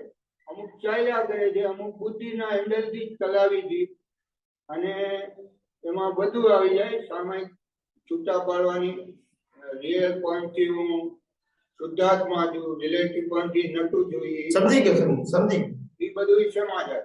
કહું. મને જ્ઞાની પુરુષ દાદા ભગવાન મારી 17 વર્ષની ઉંમરે મળેલા ને 16 વર્ષની ઉંમરે આપતાવાણી મળેલી ને એમની સાથે 12.5 વર્ષ રહ્યો. કેટલા વર્ષ? 12. સમજી ગયા? અને આપતો પુત્રના પદમાં રહ્યો. ના સમજાયું? સમજાયું? એટલે તમને ખબર પડી જોઈએ કે હું કઈ પણ વસ્તુ બોલું છું તો સભાનતાથી બોલું છું. હું જાણતો નથી એ રીતે બોલતો. સમજી ગયા? ઓકે. પહેલી વસ્તુ એ કે જ્ઞાની પુરુષ દાદા ભગવાન કે આધ્યાત્મ વિજ્ઞાની હતા, એમાં કોઈ ક્વેશ્ચન નથી. અને એમને વિજ્ઞાન આપવા પ્રયત્ન કર્યો એ પણ હકીકત છે. પહેલા 4 વર્ષ જ્ઞાન થયા પછી પહેલા 4 વર્ષ કોઈ એમને ઓળખ્યા નહીં. પછીના 4-5 વર્ષ એમને આ વિજ્ઞાન આપવા પ્રયત્ન કર્યો. એમને પોતે કહ્યું કે અમે ફેલ ગયા. કેમ? લોકોને ઇન્ટરેસ્ટ અને પછી આ બધી રિચ્યુઅલ્સ આપી જે દરેક ધર્મમાં હોય. અને એમનું છેલ્લું વર્ષ 1987 દાદા ભગવાન એ છેલ્લા વર્ષમાં દેશમાં અને વિદેશમાં અનેક વખત બોલ્યા જે આપતવાણીમાં છે. અમે તો પ્રત્યક્ષ સાંભળ્યું છે, પણ તમારા માટે તો આપતવાણી જ આધાર છે. પ્રત્યક્ષ અને પરોક્ષ અમેરિકાને અહીંયા બોલ્યા કે અમારી વાળની ટોચ જેટલું સાયન્સ બહાર પડ્યું નહીં. કોણ બોલે છે? કોણ બોલે છે? બોલો. કોણ બોલે છે? કોણ બોલે છે? શું બોલ્યા? સાયન્સ બહાર પડ્યું. હવે તમને એવું કહેવામાં આવે કે આમાં બધું સાયન્સ આવી ગયું. હવે તમારે સમજવાનું છે, મારે નહીં સમજવાનું. મેં જે કહેવાનું હતું તે પછી કોઈને ના માનવું તો એની મરજી ને. મારું કામ જેમ છે તેમ કહેવાનું છે. બરાબર છે? હવે જેમાં સાયન્સ નથી એમાં સાયન્સ છે હું કહું તો ભૂલ કોને કહેવાય? માટે જે સાયન્સની વાત નથી એ હું કરતો એમની નહીં, કોઈની નથી કરતો. જે અત્યારે જે ધર્મો ચાલી રહ્યા છે જેમાં સાયન્સ નથી, માટે હું કોઈ ધર્મની વાત નથી કરતો. મારો સબ્જેક્ટ તો આધ્યાત્મ વિજ્ઞાન છે. એ સિવાય મારા વિષય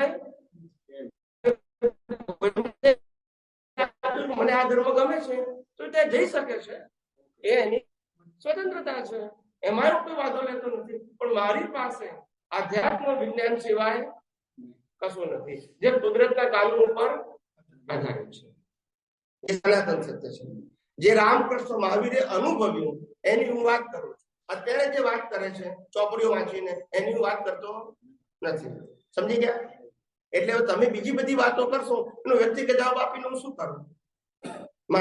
મારું કામ કોઈની ટીકા કરવાનું મારો વિષય નથી. મારે એક એક વસ્તુ એવું કહું કે આ બરાબર નથી. ભાઈ રિલેટિવ સત્ય છે, સનાતન સત્ય નથી. વાત પતી ગઈ. શું કીધું? રિલેટ તમે જે બોલ્યા ને એ બધું રિલેટિવ સત્ય. જે કઈ તમે બોલી ગયા બધાની વાત કરું છું. એ બધું રિલેટિવ સત્ય છે.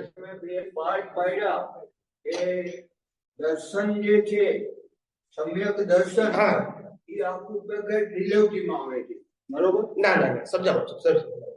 જે પેકેજ ની વાત કરી એ રિલેટિવ સત્ય છે એ ત્યારે કે તમારી દ્રષ્ટિમાં સનાતન સત્ય નથી માટે. પણ જો તમારી દ્રષ્ટિમાં સનાતન સત્ય છે શું કે કુદરતી રચના, તો એ સનાતન સત્ય છે. પણ એ ના આવડે તો તમે જે જુઓ છો એ રિલેટિવ સત્ય છે. જે જુઓ છો જે કરો છો તે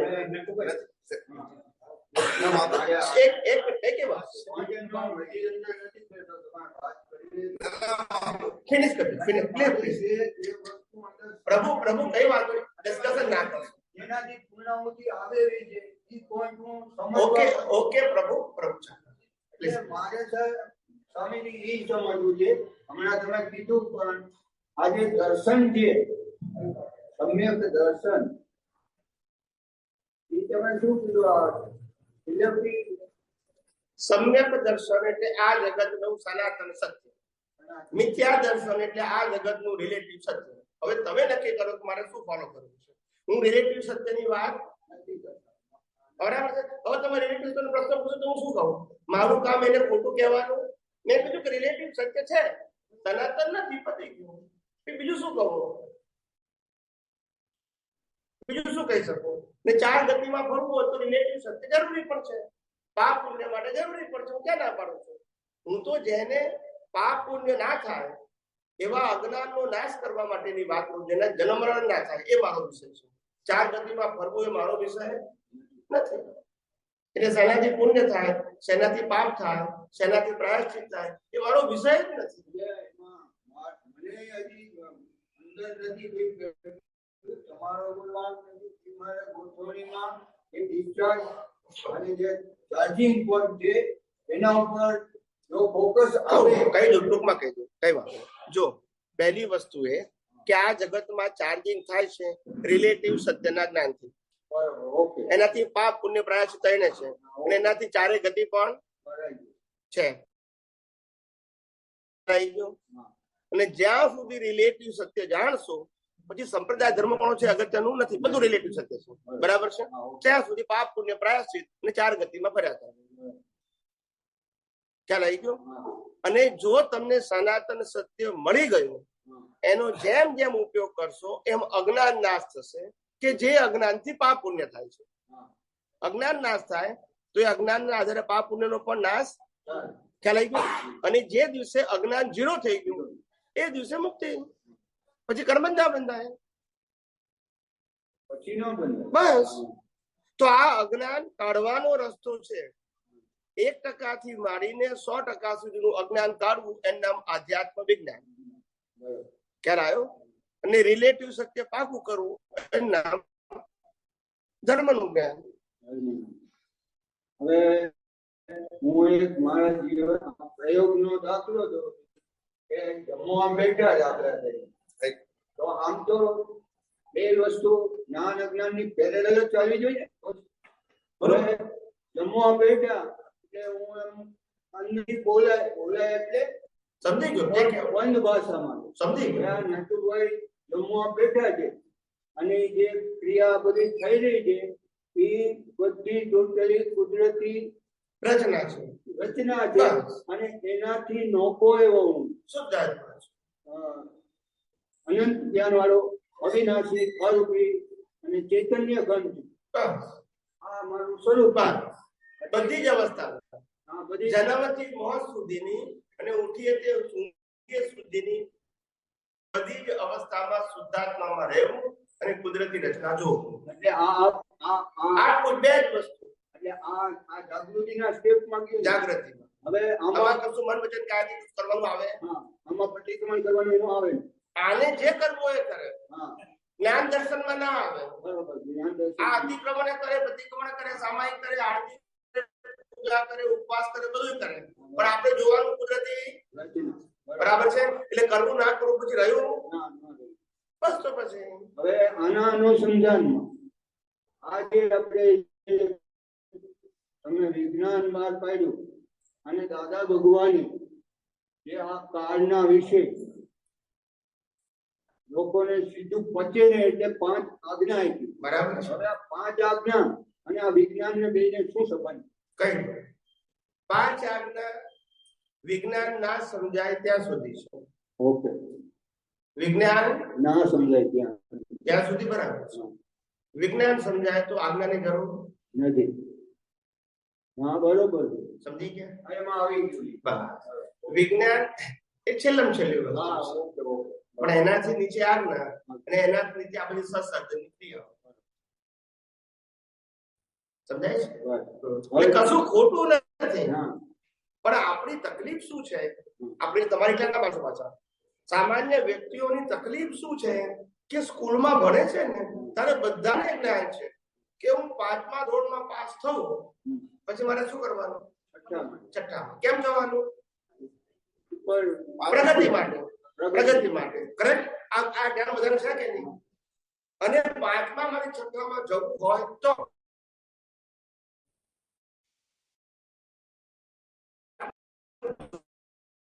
છોડવાનું. 5મા ધોરણ અહીંયા 50 ધોરણ બી એક, ટીચર બી એક, પુસ્તક બી એક, અને પાછા કે પ્રગતિ કરીએ છીએ. અહીંયા નથી સમજણ પડતી, ક્યાં સમજણ પડે છે? જો બોલતા નથી. ના એટલે મને મારે તો નહોતી પ્રગતિ. પ્રયાસ કેલો 50 એક જ ચોપડી, ટીચર બી એક, ધોરણ એક, અને પછી કે પ્રગતિ કરીએ છીએ. પ્રગતિ કરા કે મોનિટર થવાય? હવે આ જેટલો ફેલ થાય એટલો મોનિટર થવાય. પ્રગતિનો અંદર કોણ ફીટ બેહી ગયો, ખ્યાલ આવી ગયો કે હવે દરેક દશામાં દરેક અવસ્થામાં આ રીતે છૂટું પાડવું એનું નામ જાગૃતિ. બસ છૂટું જ પાડવાનું. જેમાં પાપ પુણ્ય સબ્જેક્ટ આવતો નથી. મેળવવાનું ગુમાવવાનો શબ્દ આવે. ના ના પોતે બોલે છે હું અનંત શક્તિ વાળો છું અને પછી મારે મેળવવાનું છે. પોતે કે છે હું આમ નહીં કરું તો મને નુકસાન થશે. એટલે ભાઈ ફાયદો નુકસાન આત્માને હોય, પણ આ બધી ભ્રાંતિ ફિટ કરવામાં આવી છે. તમે આમ કરશો તો આમ થઈ જશે ને આમ કરશો તો આમ થઈ જશે. એટલે આમાં કહેતા બી દીવાના અને સુનતા બી દીવાના, બે હરખા ચાલે છે. એક બાજુ કે છે આત્માને કશું લેવાનું નથી, કશું ગુમાવવાનું નથી. બીજી બાજુ કે તમે આમ કરશો તો આમ નુકસાન થશે ને આમ કરશો આમ ફાયદો થશે. એટલે ગુમાવવાનું લેવાનું નથી તો ફાયદો નુકસાન શબ્દ આવ્યો ક્યાંથી?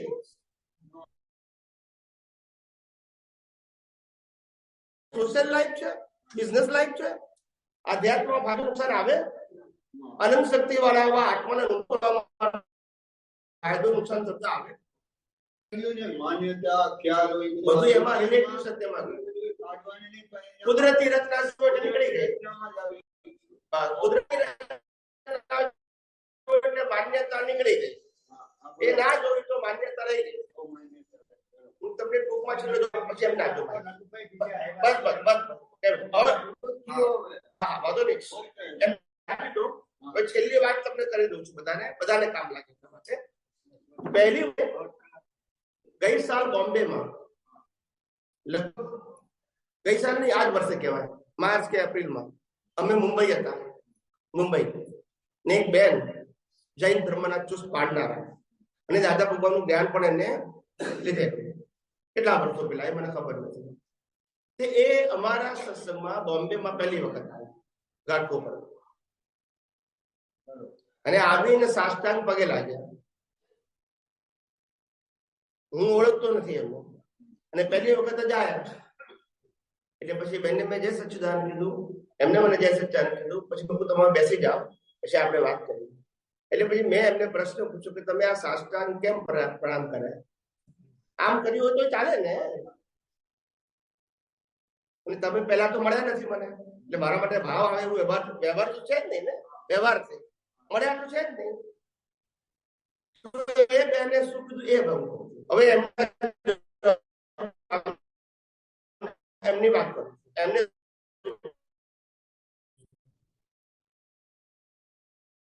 એમને કીધું છેલ્લા 3 વર્ષથી તમને મળ્યા પહેલા એમાં સમર્પણ વિધિ ના આવે, આજ્ઞા ના આવે, સત્સાધન ના આવે, બોલતા નથી. મળ્યા પહેલા થઈ ગયો. હવે માણસ પ્રશ્ન સમાધાન થાય તો ભાવ આવે કે ના આવે? બરાબર છે. હવે સાંભળો, એ બેને આટલું કીધા પછી પાછો પ્રશ્ન પૂછ્યો. બેન બહુ જેને કહે ને સમજુ હતા, ઠરેલ હતા અને ઊંડા ઉતરેલા, છીછરા નતા. એને કીધું જૈન ધર્મમાં સામાયિક પ્રતિક્રમણ શું છે? સામાયિક પ્રતિક્રમણ પ્રત્યાખ્યાન એ મને ખબર છે. દાદા ભગવાનની અંદર સામાયિક પ્રતિક્રમણ પ્રત્યાખ્યાન શું છે? પ્રતિક્રમણ સામાયિક શું મને ખબર છે, દાદા ભગવાન. અને જૈનમાં પણ ખબર છે. પણ આધ્યાત્મ વિજ્ઞાનમાં આ સામાયિક પ્રતિક્રમણ કોને કહેવાય? આધ્યાત્મિક વિજ્ઞાનમાં એ અમને બતાવો. પેલું બે ખબર છે મને, પણ આધ્યાત્મ વિજ્ઞાનમાં કોઈને કેવું કે એને સામાયિક કહેવાય, પ્રતિક્રમણ કહેવાય અને અતિક્રમણ કહેવાય, એવું અમે સમજીએ કઈ રીતે? વિજ્ઞાનની ભાષામાં. બરાબર છે. ધર્મની ભાષામાં અને જ્ઞાનની ભાષામાં અમને ખબર છે. આધ્યાત્મ વિજ્ઞાનની ભાષામાં જવાબ આપો. એને પ્રશ્ન અને એના નિમિત્તે પહેલી વખત જવાબ નીકળ્યો. અમને પૂછનાર જોઈએ. શું જોઈએ? અમારી પાસે તો આખા બ્રહ્માંડના રહસ્યો બધા દર્શનમાં હોય. અમારે ચોપડી વાંચીને ઘેરથી આવવાનું ના હોય. તો મેં એ બેનના નિમિત્તે પહેલી વખત કીધું કે આધ્યાત્મ વિજ્ઞાનમાં સામાયિક એટલે સ્વમાં રહેવું, એનું નામ સામાયિક.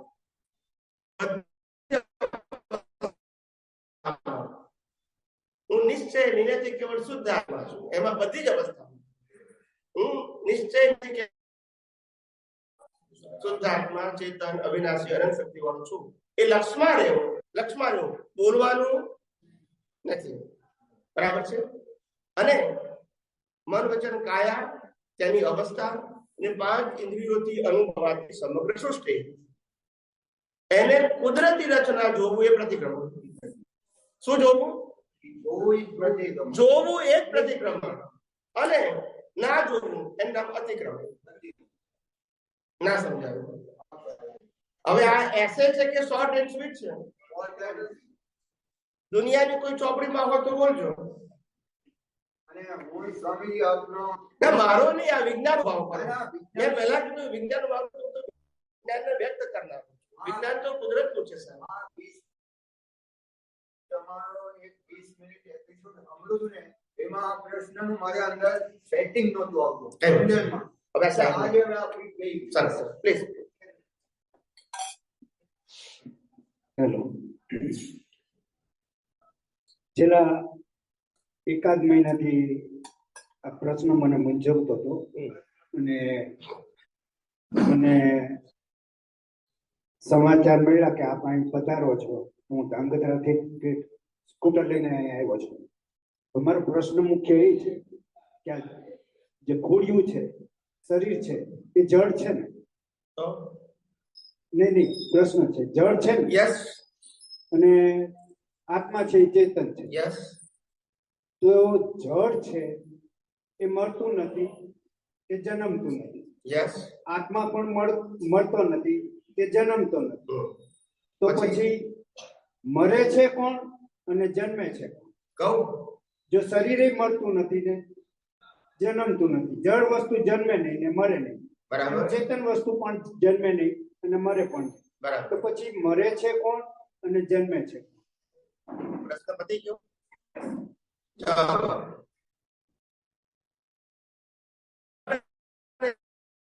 શરીરને તત્વ કહેવાય અને શરીરને જળ તત્વની અવસ્થા કહેવાય. અવસ્થા હોય તત્વનું જન્મ જીવન મૃત્યુ ના હોય.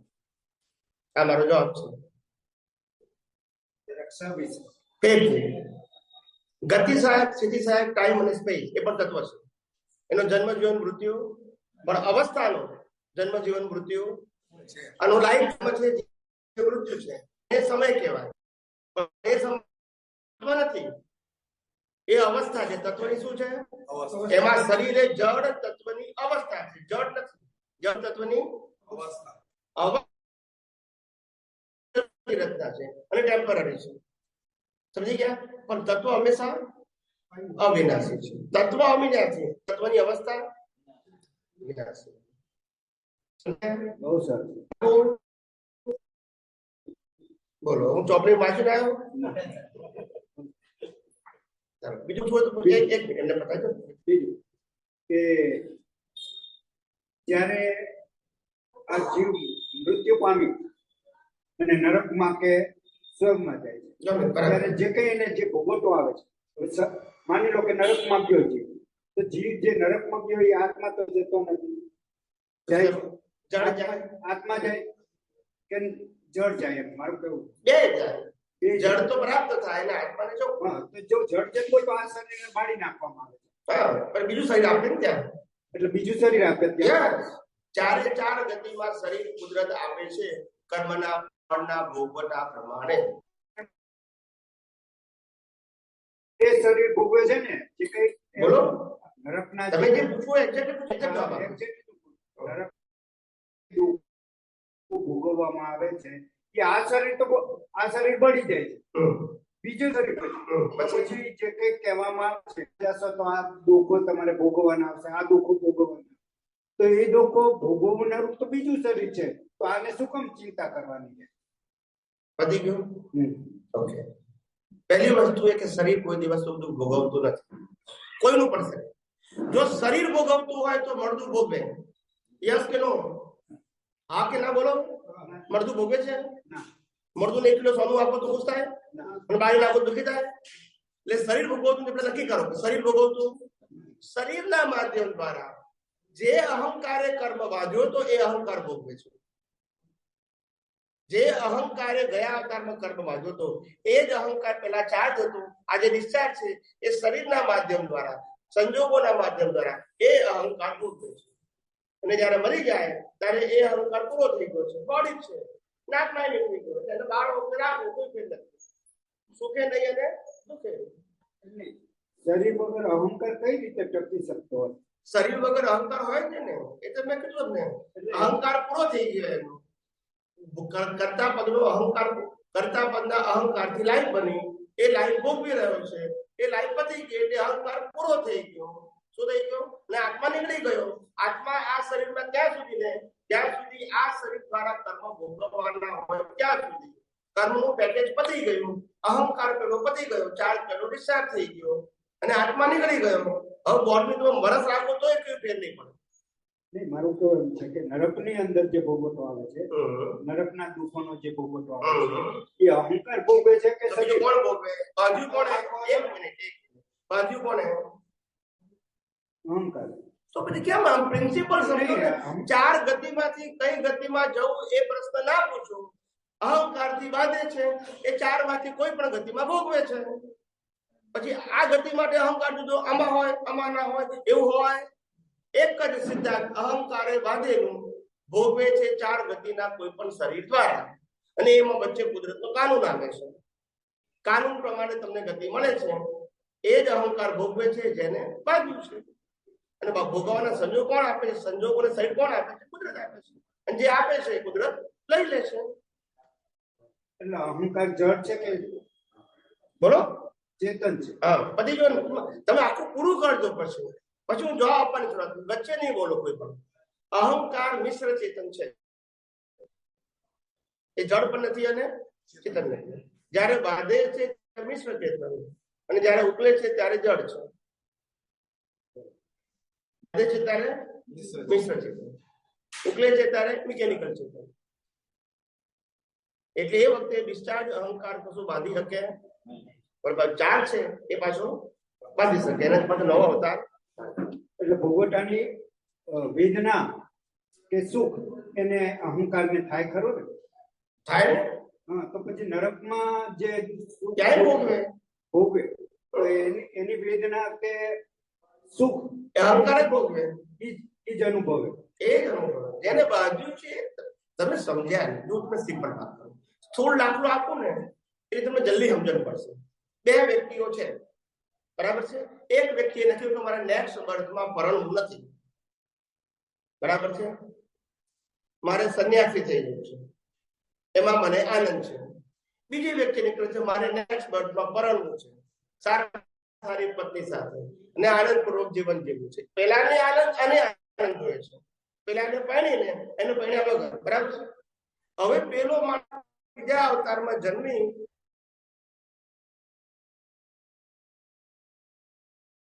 દુઃખી કહેવાનો? બોલો ને, તો પરણ્યો દુઃખી કહેવાનો?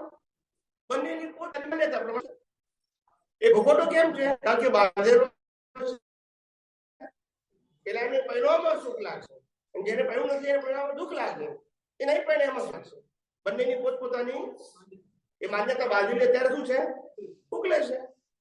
યસ કે નો? ઉકલે છે. એમાં એ શું કરે? હવે પસંદગી છે નથી. 80 પછી એમ લાગે હવે તો આપણે પરણ્યા નહીં, એટલા કેમની જિંદગી નીકળશે, તો પાછું પડવાનો ભાવ પડશે, બીજા હાથર પાડશે પાછું. એમાં આપણે શું કરીએ? પણ જેવો ભાવ એવું ભાવ.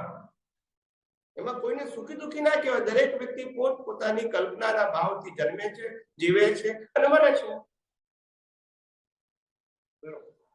ખ્યાલ આવે?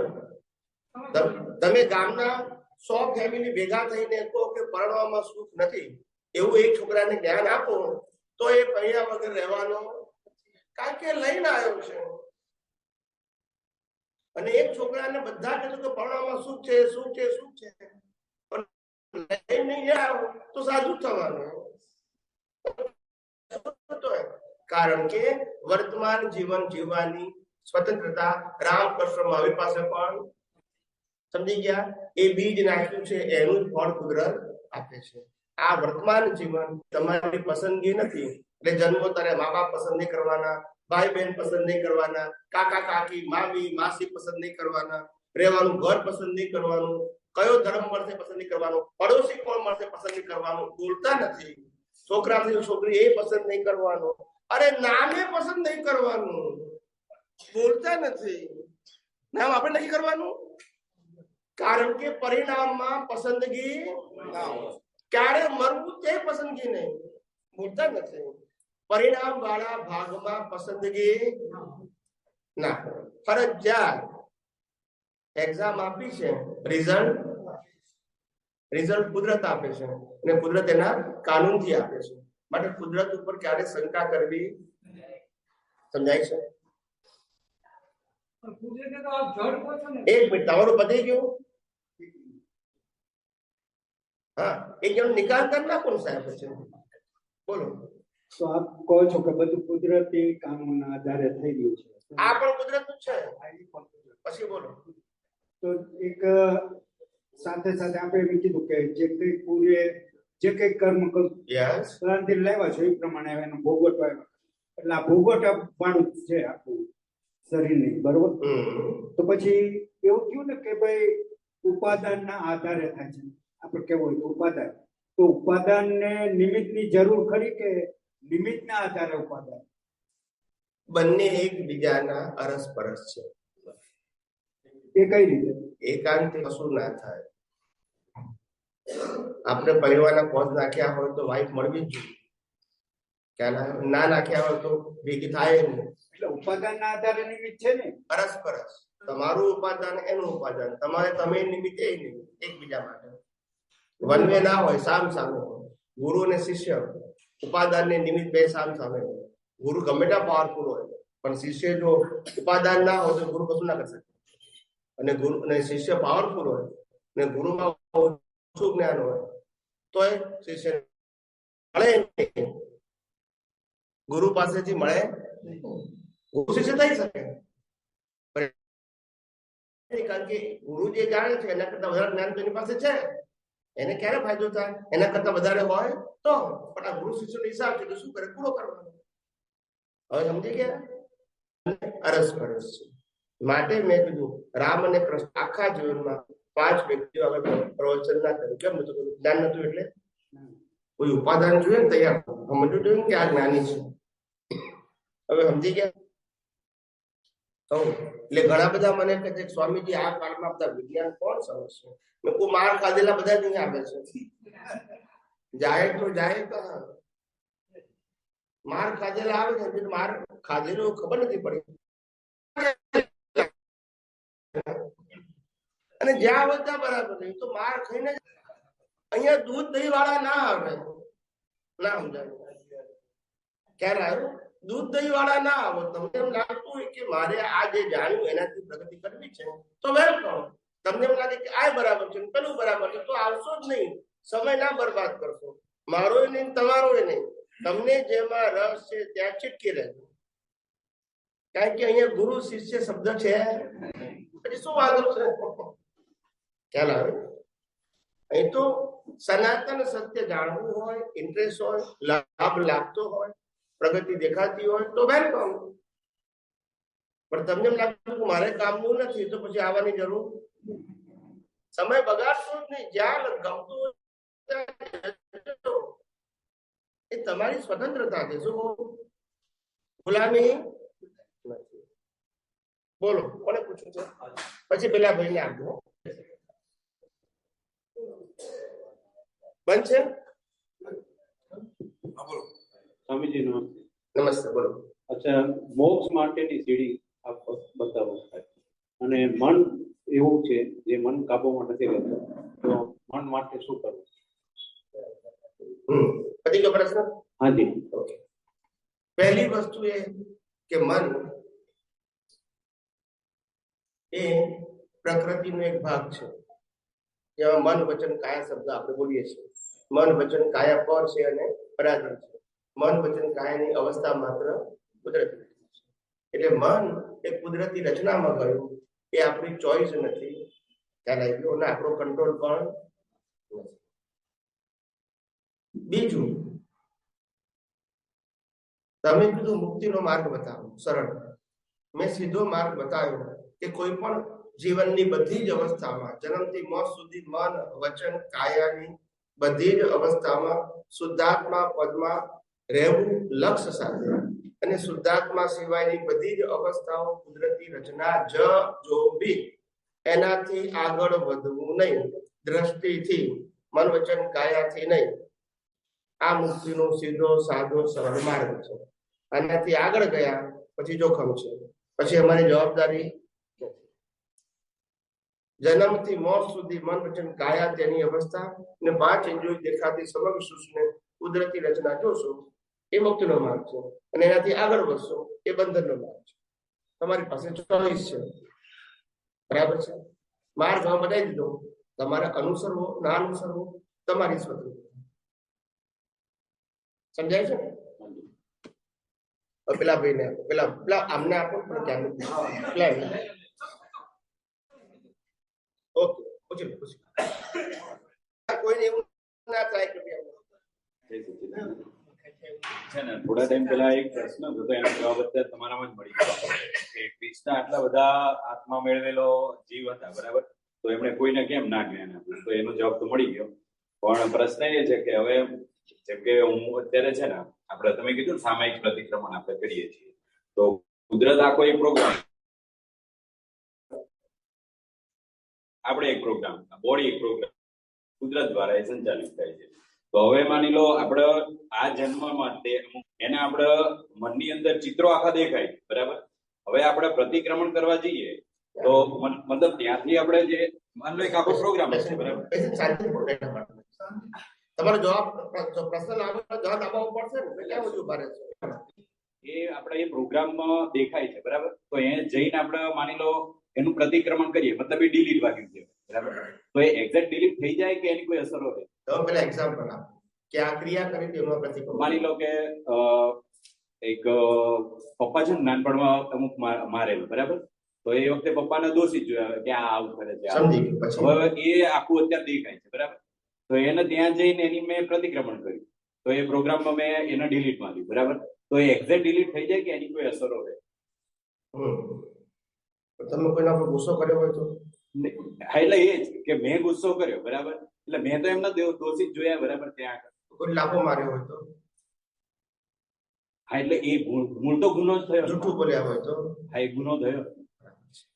હવે જવાબ આપો છો, બરાબર છે? મન વચન કાયા કુદરતી રચના છે, એમાં આપણે શું કરી શકીએ એમ છે? એમાં તો કશું છતાં આપણે શું કરવું? નહીં, તો અત્યારે લીધું પેલા સિદ્ધાંત અત્યારે એને પહેલા પછી રોજ સિદ્ધાંત બદલાયા કરશે. જુદો હતો, આજ જુદો છે, આવતીકાલ જુદો હશે, આવતા જુદો હશે. તો પેલા સિદ્ધાંત પકડો ને, પહેલા પછીનો શબ્દ ભૂલી જાઓ. પહેલા સિદ્ધાંત પકડો. સિદ્ધાંત સનાતન છે, સર્વકાળ માટે છે, એમાં આગળ પાછળ. તો જ્યારે પણ તમે ગુનો કર્યો છે, તમે એટલે પ્રકૃતિએ, એ પ્રકૃતિની સ્વતંત્રતામાં આવે છે. તો પછી આપણે ગુનેગાર છે એવું કેમ એક્સેપ્ટ કરીએ છીએ? પહેલી વસ્તુ, દુનિયા ગુનેગાર કે એની સાથે વાંધો નહીં, પણ તમારું દર્શન કેમ ગુનેગાર કે છે? તમે કુદરતી રચના કહો છો અને ગુનેગાર કહો છો. એટલે મગજમાં છે ને એક એ રહી ગયું, કદાચ બિલીફ બી હોય શકે કે એ જેમ ગુનાઓ થયેલા આપણે એ વખતે તો થઈ ગયેલા, પણ અત્યારે ખબર પડી, બરાબર? તો પછી પહેલા પ્રિન્સિપલ એ છે કે પહેલા કે પછી ગુનો કહેવાય, યસ કે નો? તો પછી પહેલા પછી કેમ આવ્યું પાછું? આ તમે કેવું કહો છો ખબર છે કે એક ગામ હતું, એ ગામની અંદર મોટું ગામ હતું, એની અંદર તમારે 1000 છોકરાઓ સાથે ભણતા હતા, છોકરા છોકરીઓ બધા સ્કૂલમાં, બધા સાથે 12th ભણ્યા અને ગ્રેજ્યુએટ બી થઈ ગયા સાથે, છોકરા છોકરીઓ ગામના, બધા મોટું ગામના. ત્યારે 1000 છોકરા છોકરીઓ, બરાબર છે? છોકરો પછી કમાવા ગયો અને છોકરી ઘર કામમાં જતી. માનો દાખલો આપું છું. હવે બે 3 વર્ષ પછી છોકરા છોકરીના લગ્ન થઈ ગયા, એ જ ગામનો છોકરો ને એ જ ગામની લગ્ન થઈ ગયા, બરાબર છે? હવે જયારે સ્કૂલમાં ભણતા હતા ત્યારે ભાઈ બહેન હતા ને, અને હવે એટલે પ્રતિકોળ કરવા પડશે ને. કેમ?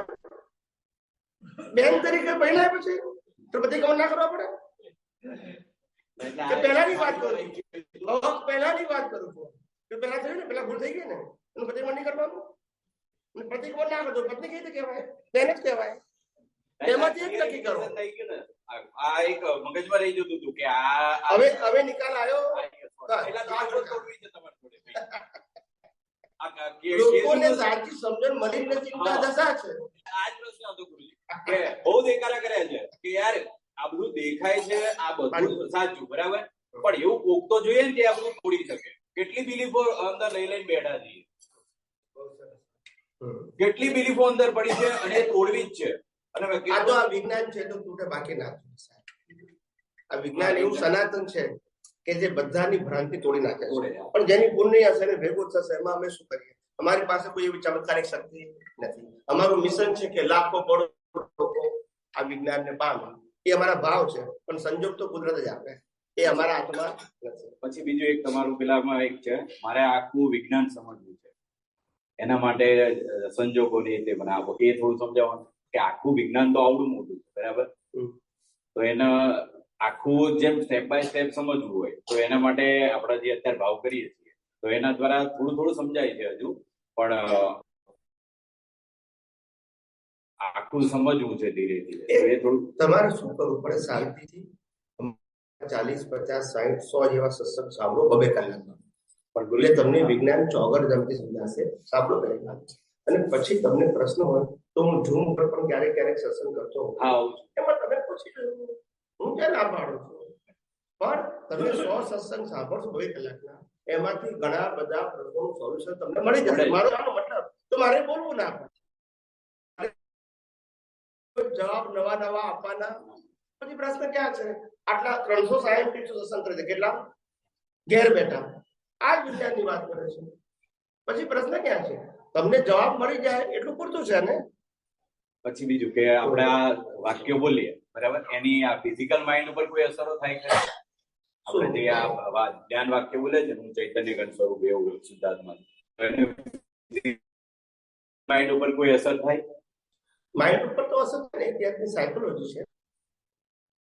ડિસ્ચાર્જ વાળા ઉપર ના થાય પણ ચાર્જ વાળા ઉપર થાય. જો એકાગ્રતા સાથે બોલો, મિકેનિકલ થાય. પછી બીજો એક પ્રશ્ન હતો કે એક જગ્યાએ એવું વાંચ્યું કે મહાવીર સ્વામી હતા, બરાબર? તો એમનો મગજના 3 જે હિસ્સા છે ને, એ 3 હિસ્સા આખા ખુલી ગયેલા. તો એ 3 હિસ્સાઓ આખું જે બંધ હિસ્સા જે મગજના છે, બરાબર, એ બધા ખુલી જાય ત્યારે આ જ્ઞાન દર્શન આખું ખુલ્લું પડે. એ અંદર ભરી બેઠેલું છે. એટલે એવું રીતે હિસ્સા શબ્દ નહીં બોલવાનું, પણ આપણું જે દર્શન છે ને, એ અનેક પ્રકારના અજ્ઞાન માન્યતાઓથી ઘેરાયેલું છે. એમ જેટલી માન્યતાઓ તમે સનાતન સત્યની હેલ્પથી ડિલીટ કરો એટલું તમારું દર્શન ડીપ, શાર્પ અને બ્રોડ થતું જાય. એમ જેમ જેમ તમારું અજ્ઞાન હટતું જાય એમ તમારું ડીપ, શાર્પ અને બ્રોડ થતું જાય. બધું અજ્ઞાન ખલાસ થઈ જાય એટલે તમને બ્રહ્માંડના બધા રહસ્યો ખુલ્લા થઈ જાય. આમાં કોઈ ચમત્કાર નથી. એટલે આ શું એક સાંભળેલું ને, તો અંદર અત્યારે શું માઇનોર થોડું અંદર ઓલું કરીએ ને, તો ફિઝિકલ થોડી ઘણી આમ મુવમેન્ટો થતી હોય ને, એવું થોડું માઇનોર દેખાય કે આ જ્ઞાન વાક્યો વાપરવાથી આ અસરો થતી હોય, એવું થોડુંક સમજાય છે. એવું છે કે વાક્યો તો ક્ષણિક અસર કરે, પણ જે સમજણ છે સાચી સમજણ અને એનો ઉપયોગ છે એ લોંગ ટર્મ અસર કરે. વાક્યો ક્ષણિક અસર કરે, લાંબી ના કરે. આપણે બોલીએ કે હું શુદ્ધાત્મા છું, શુદ્ધાત્મા છું, નથી શુદ્ધાત્મા થવાય નહીં. તો દાદા ભગવાન હા, એટલે શબ્દોની અસર થોડી રહે, પણ એ કાયમી સોલ્યુશન ના આપે.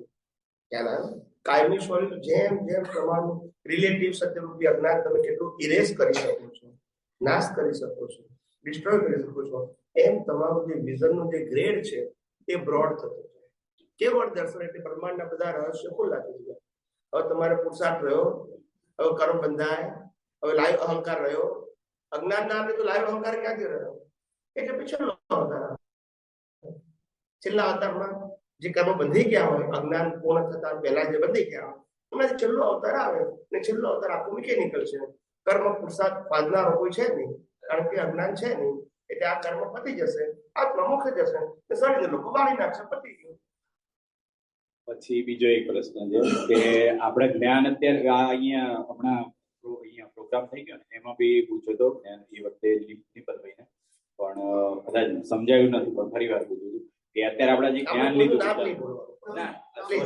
આપણે નામ સાથે જવાબ પરફેક્ટ સિદ્ધાંત એક વ્યક્તિઓ બોલવાનું. કારણ કે મારે કોઈ વ્યક્તિના નામ સાથે કોઈ લેવા દેવા ના, એટલે એવું નથી. એમણે જવાબ જે આપ્યો એ પરફેક્ટ હતો, પણ એ વખતે મારો પ્રશ્ન નામ સાથે આન્સર આપતા મારો પ્રશ્ન કદાચ અધૂરો હતો. તો માની લો આપણે અત્યારે જ્ઞાન લીધેલું છે, બરાબર? તો જેમ કે અત્યારે એજ છે 38, 39, બરાબર?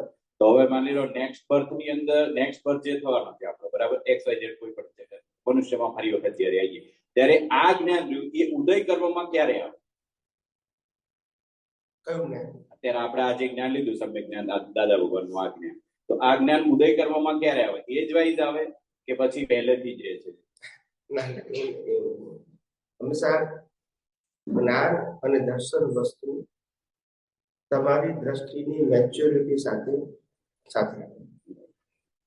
અને એ તમે જેમ જેમ મેચ્યોર થતા જાઓ એમ એમ તમે સમજતા જાઓ.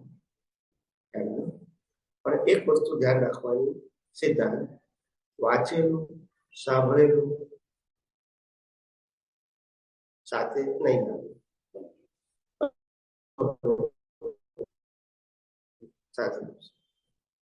સમજી ગયા?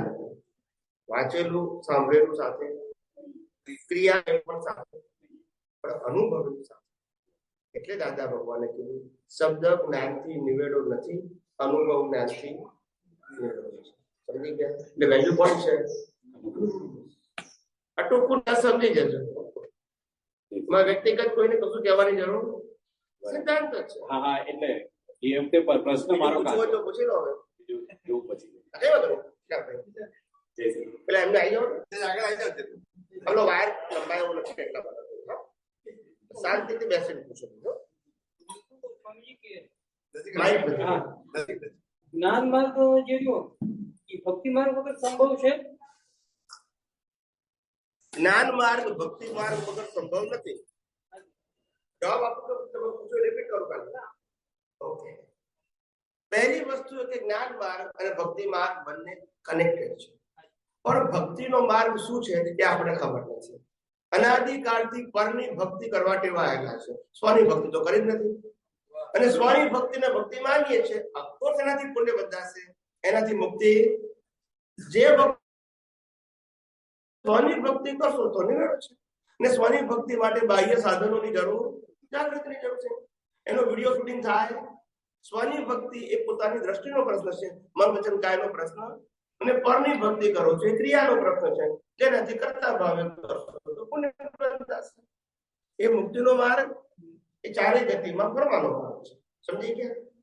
એટલે જ્ઞાન અને ભક્તિ બંને જોડાયા છે, પણ જ્ઞાન અને ભક્તિ ત્યારે કામ લાગશે મોક્ષ માટે કે જ્ઞાન અને ભક્તિ બંને સમ્યક હોય તો. ઇતિહાસમાં આપણે લગભગ જોઈએ છીએ, નરસિંહ મહેતા લઈ લો, તુકારામ લઈ લો, મીરાબાઈ લઈ લો, બધા જ્ઞાન માર્ગ કે ભક્તિ માર્ગ, એ લોકોને જ્ઞાન માર્ગનો માર્ગ હતો, તો નામ તો આપણે એને ભક્તિ કરી નાખી. એ લોકો નામ સ્મરણ ઉપર તો જોર આપતા હતા ને. જ્યારે મૂળ પુરુષ જતા રહે પછી બીજો કોઈ ઓપ્શન રહેતો, પછી ભક્તિની જ વાત કરવાની.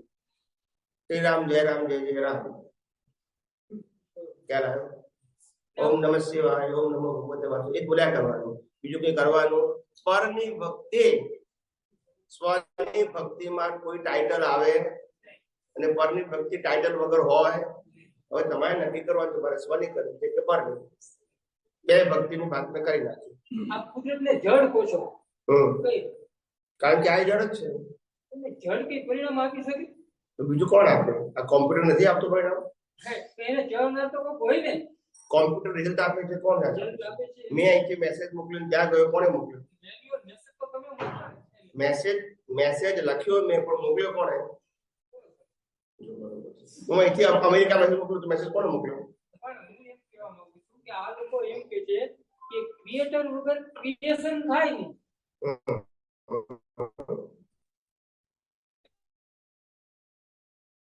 અમુક લોકો એમ કે છે કે જગતને બનાવવા સ્વયંભૂ ચાલે છે.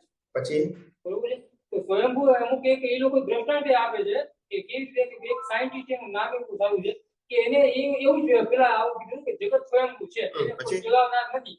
પછી એને એવો અનુભવ થયો, એને એક મકાનની કેવી કે કૃતિ બનાવી, બ્રહ્માંડની કૃતિ બનાવી, અને બધા સાયન્ટિસ્ટોને બોલાવ્યા કે બધા સાયન્ટિસ્ટો બહુ મસ્ત બની છે આ કૃતિ, કે કઈ રીતે બની? તો કે આપોઆપ બની છે. તો કે બને જ નહીં, આપોઆપ બને જ નહીં. તો કે તો હું ઈ જ સાબિત કરવા માંગુ છું કે કોઈ ક્રિએટર છે માટે આ બ્રહ્માંડ બન્યું છે. જેના જગત સ્વયંભૂ એમ કે તો આનું એક કોણ એવું છે કે સૂર્યચંદ્ર કોણે બનાવ્યા? આ લોકો ઈશ્વર કે આ લોકો હવે વચ્ચે લોકો તમારે જવાબ આપો, તમારો છે જવાબ આપો. ક્યાં કબૂલ કરો અને ક્યાં પછી ના કબૂલ કરો? આપણે પ્રશ્નનો જવાબ પૂછીએ તો પ્રશ્ન તમે મને પૂછો, એના આધારે હું સમજાવવા પ્રયત્ન કરું છું કે તમે બધું કોઈએ બનાવ્યા વગર બન્યું નથી એવું તમે સાબિત કરવા માંગો છો. આ એક્ઝામ્પલ તો હું કહેવા માંગુ તો સૂર્યચંદ્ર કોણે બનાવ્યો? તમારે કેવું પડશે? જવાબ બોલે છે એટલે તમે પૂછ્યું. હા, જે આજે સાયન્સ હોય છે અધ્યાત્મ ઓલામાં કે જે કઈ એ લોકો એમ કે છે કે આની પાછળ ભગવાન કે ઈશ્વર જવાબદાર છે એના રચના પાછળ. જ્યારે આપ તો એમ કહો કે આ સ્વયંભૂ છે, પછી દ્વિધામાં છે. હા વાત હું કહું હવે બરોબર છે. કહું. પહેલી વસ્તુ એ કે જેટલા પણ તમને સવારે ઉઠાડે છે ભગવાન, સુવાડે છે ભગવાન. જ્યારે આપ એમ કીધું કે આ બધું કરે છે કુદરત, તો કુદરત એમ કહેશો કે બધું જળ છે, બરોબર? તો જળ કઈ રીતે આવી શકે? બરોબર છે ને? અને ઓલા એમ કે ભગવાન, તો એ લોકોને એમ આમ પોસાય કે નહીં અમે કઈ સાચું છે, તો આ એનો ફળ મળે. કુદરત જળ છે અને જળના જ પરિણામ આપે છે. કુદરત ચેતનને કશું કરી શકતું નથી. ફેરથી બોલું, કુદરત અને જળને જ પરિણામ આપે છે, ચેતનને કશું કરી શકતો નથી. કુદરત ચેતન કરતો હોય તો કોઈ વ્યક્તિ મોક્ષે જઈ શકે નહીં. આટલું પેલા અમને પડી. હવે તમે કર્મો બાંધો છો એ બધું જળ છે, શરીર જળ છે અને કર્મના ફળ પણ જળ છે. જળ જળને પરિણામ આપે છે. ચેતન બધી હાજરી છે. શું છે? બધા જ. બીજી ભગવાનની વાત સમજો. ભગવાન કુદરત ભગવાન શું છે એ તમને રહસ્ય કહું. શું કહું છું? રહસ્ય. ભગવાન એટલે શું? ફોરેનર્સ એને ગોડ કે છે, આપણે ભગવાન કહીએ છીએ. એનું રહસ્ય કહું. આ દુનિયા ને બનાવનાર, દુનિયાને બનાવનાર 6 તત્વોથી બની છે. એનાથી તેનું એક નામ કુદરત. 6 તત્વોનું એક નામ ઓળખવા માટે, જેમાં શરીરનું નામ મગનભાઈ કહીએ છીએ ને, તો મગનભાઈ હાથનું નામ, પગનું નામ, મોઢાનું નામ, આ કાન કોનું નામ, આખી સિસ્ટમનું નામ. એમ 6 તત્વોનું એક નામ કુદરત. બરાબર. અને કુદરત એ 6 તત્વો કુદરતના કાનૂનથી કામ કરે, પોતાની મરજીથી નહીં કરે. કાનૂને પાછું કુદરત. અને એ કુદરત અને કુદરતી કાનૂનથી બનેલી અવસ્થા જે આપણે 5 ઇન્દ્રિયથી અનુભવીએ છીએ, મન વચન કાયાથી પણ અનુભવીએ છીએ, એ કુદરતી રચના. કુદરત, કુદરતી કાનૂન અને કુદરતી રચના. ત્રણ સમજાય? ઇન શોર્ટ, આ દુનિયાને બનાવનાર, ચલાવનાર, અંત લાવનાર કુદરત છે.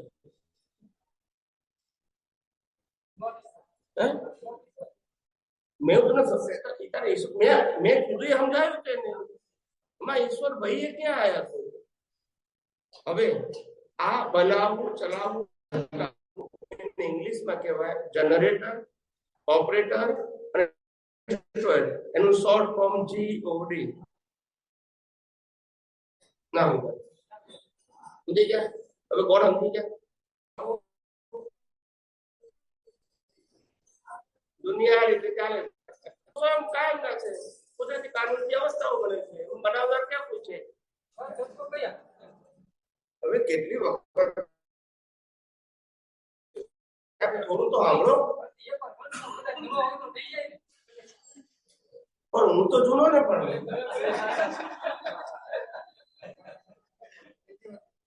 કઈ વાત ચેતન તત્વ, જેને આપણે આત્મા કહીએ છીએ. બીજું જળ તત્વ, એનાથી આ બધી અવસ્થાઓ દેખાય છે ને, 5 ઇન્દ્રિયથી શરીર સહિત, એ બધી જળ તત્વની અવસ્થા છે. આ બધું દેખાય છે, બધું જળ તત્વની અવસ્થા છે. એટલે પેલું ચેતન તત્વ, બીજું જળ તત્વ. હવે આ જળ તત્વની અવસ્થા માટે 4 પ્રકારના સહાયક તત્વો છે: ગતિ સહાયક, સ્થિતિ સહાયક, સમય અને સ્પેસ, આકાશ. ગતિ સહાયક એટલે મુવમેન્ટ. સૂર્ય, ચંદ્ર, તારા, ગ્રહો, નક્ષત્રો, હવા, નદી, સમંદર, માણસો, વાહનો, બધું શું થાય છે? અરે એ ગતિ સહાયક તત્વ. પછી જે સ્થિર થાય, આપણે બેઠા છે, એ સ્થિર સહાયક કહેવાય. એ સ્થિતિ સહાયક કહેવાય. ચાલીએ તો, કાર ઉભી રહી હોય તો સ્થિતિ સહાયક, અને ચાલે તો એ તત્વથી થાય છે. ગતિ સ્થિર સહાયક. ત્રીજું સમય. દરેક અવસ્થા સમય વાળી. કાયમી જે જન્મે મળવાનો છે, જેની બિગિનિંગ છે, એનો એન્ડ એ સમય થતો. અને આ આખી પ્રક્રિયા ચાલે છે સ્પેસમાં, અવકાશમાં. આપણે ચાલીએ છીએ, સ્પેસ ના હોય તો. આપણે પાણી પીએ છીએ, શરીરમાં સ્પેસ ના હોય તો ચાલે. સમજી ગયા? પાકું? બીજા કોઈ થઈ ગયો છે. અમને કોઈ એકાદ પ્રશ્ન લઈ લો. ચાલો પછી થાકી જાય, પછી ગળાને થાક લાગે, ઓપરેશન કરાશે.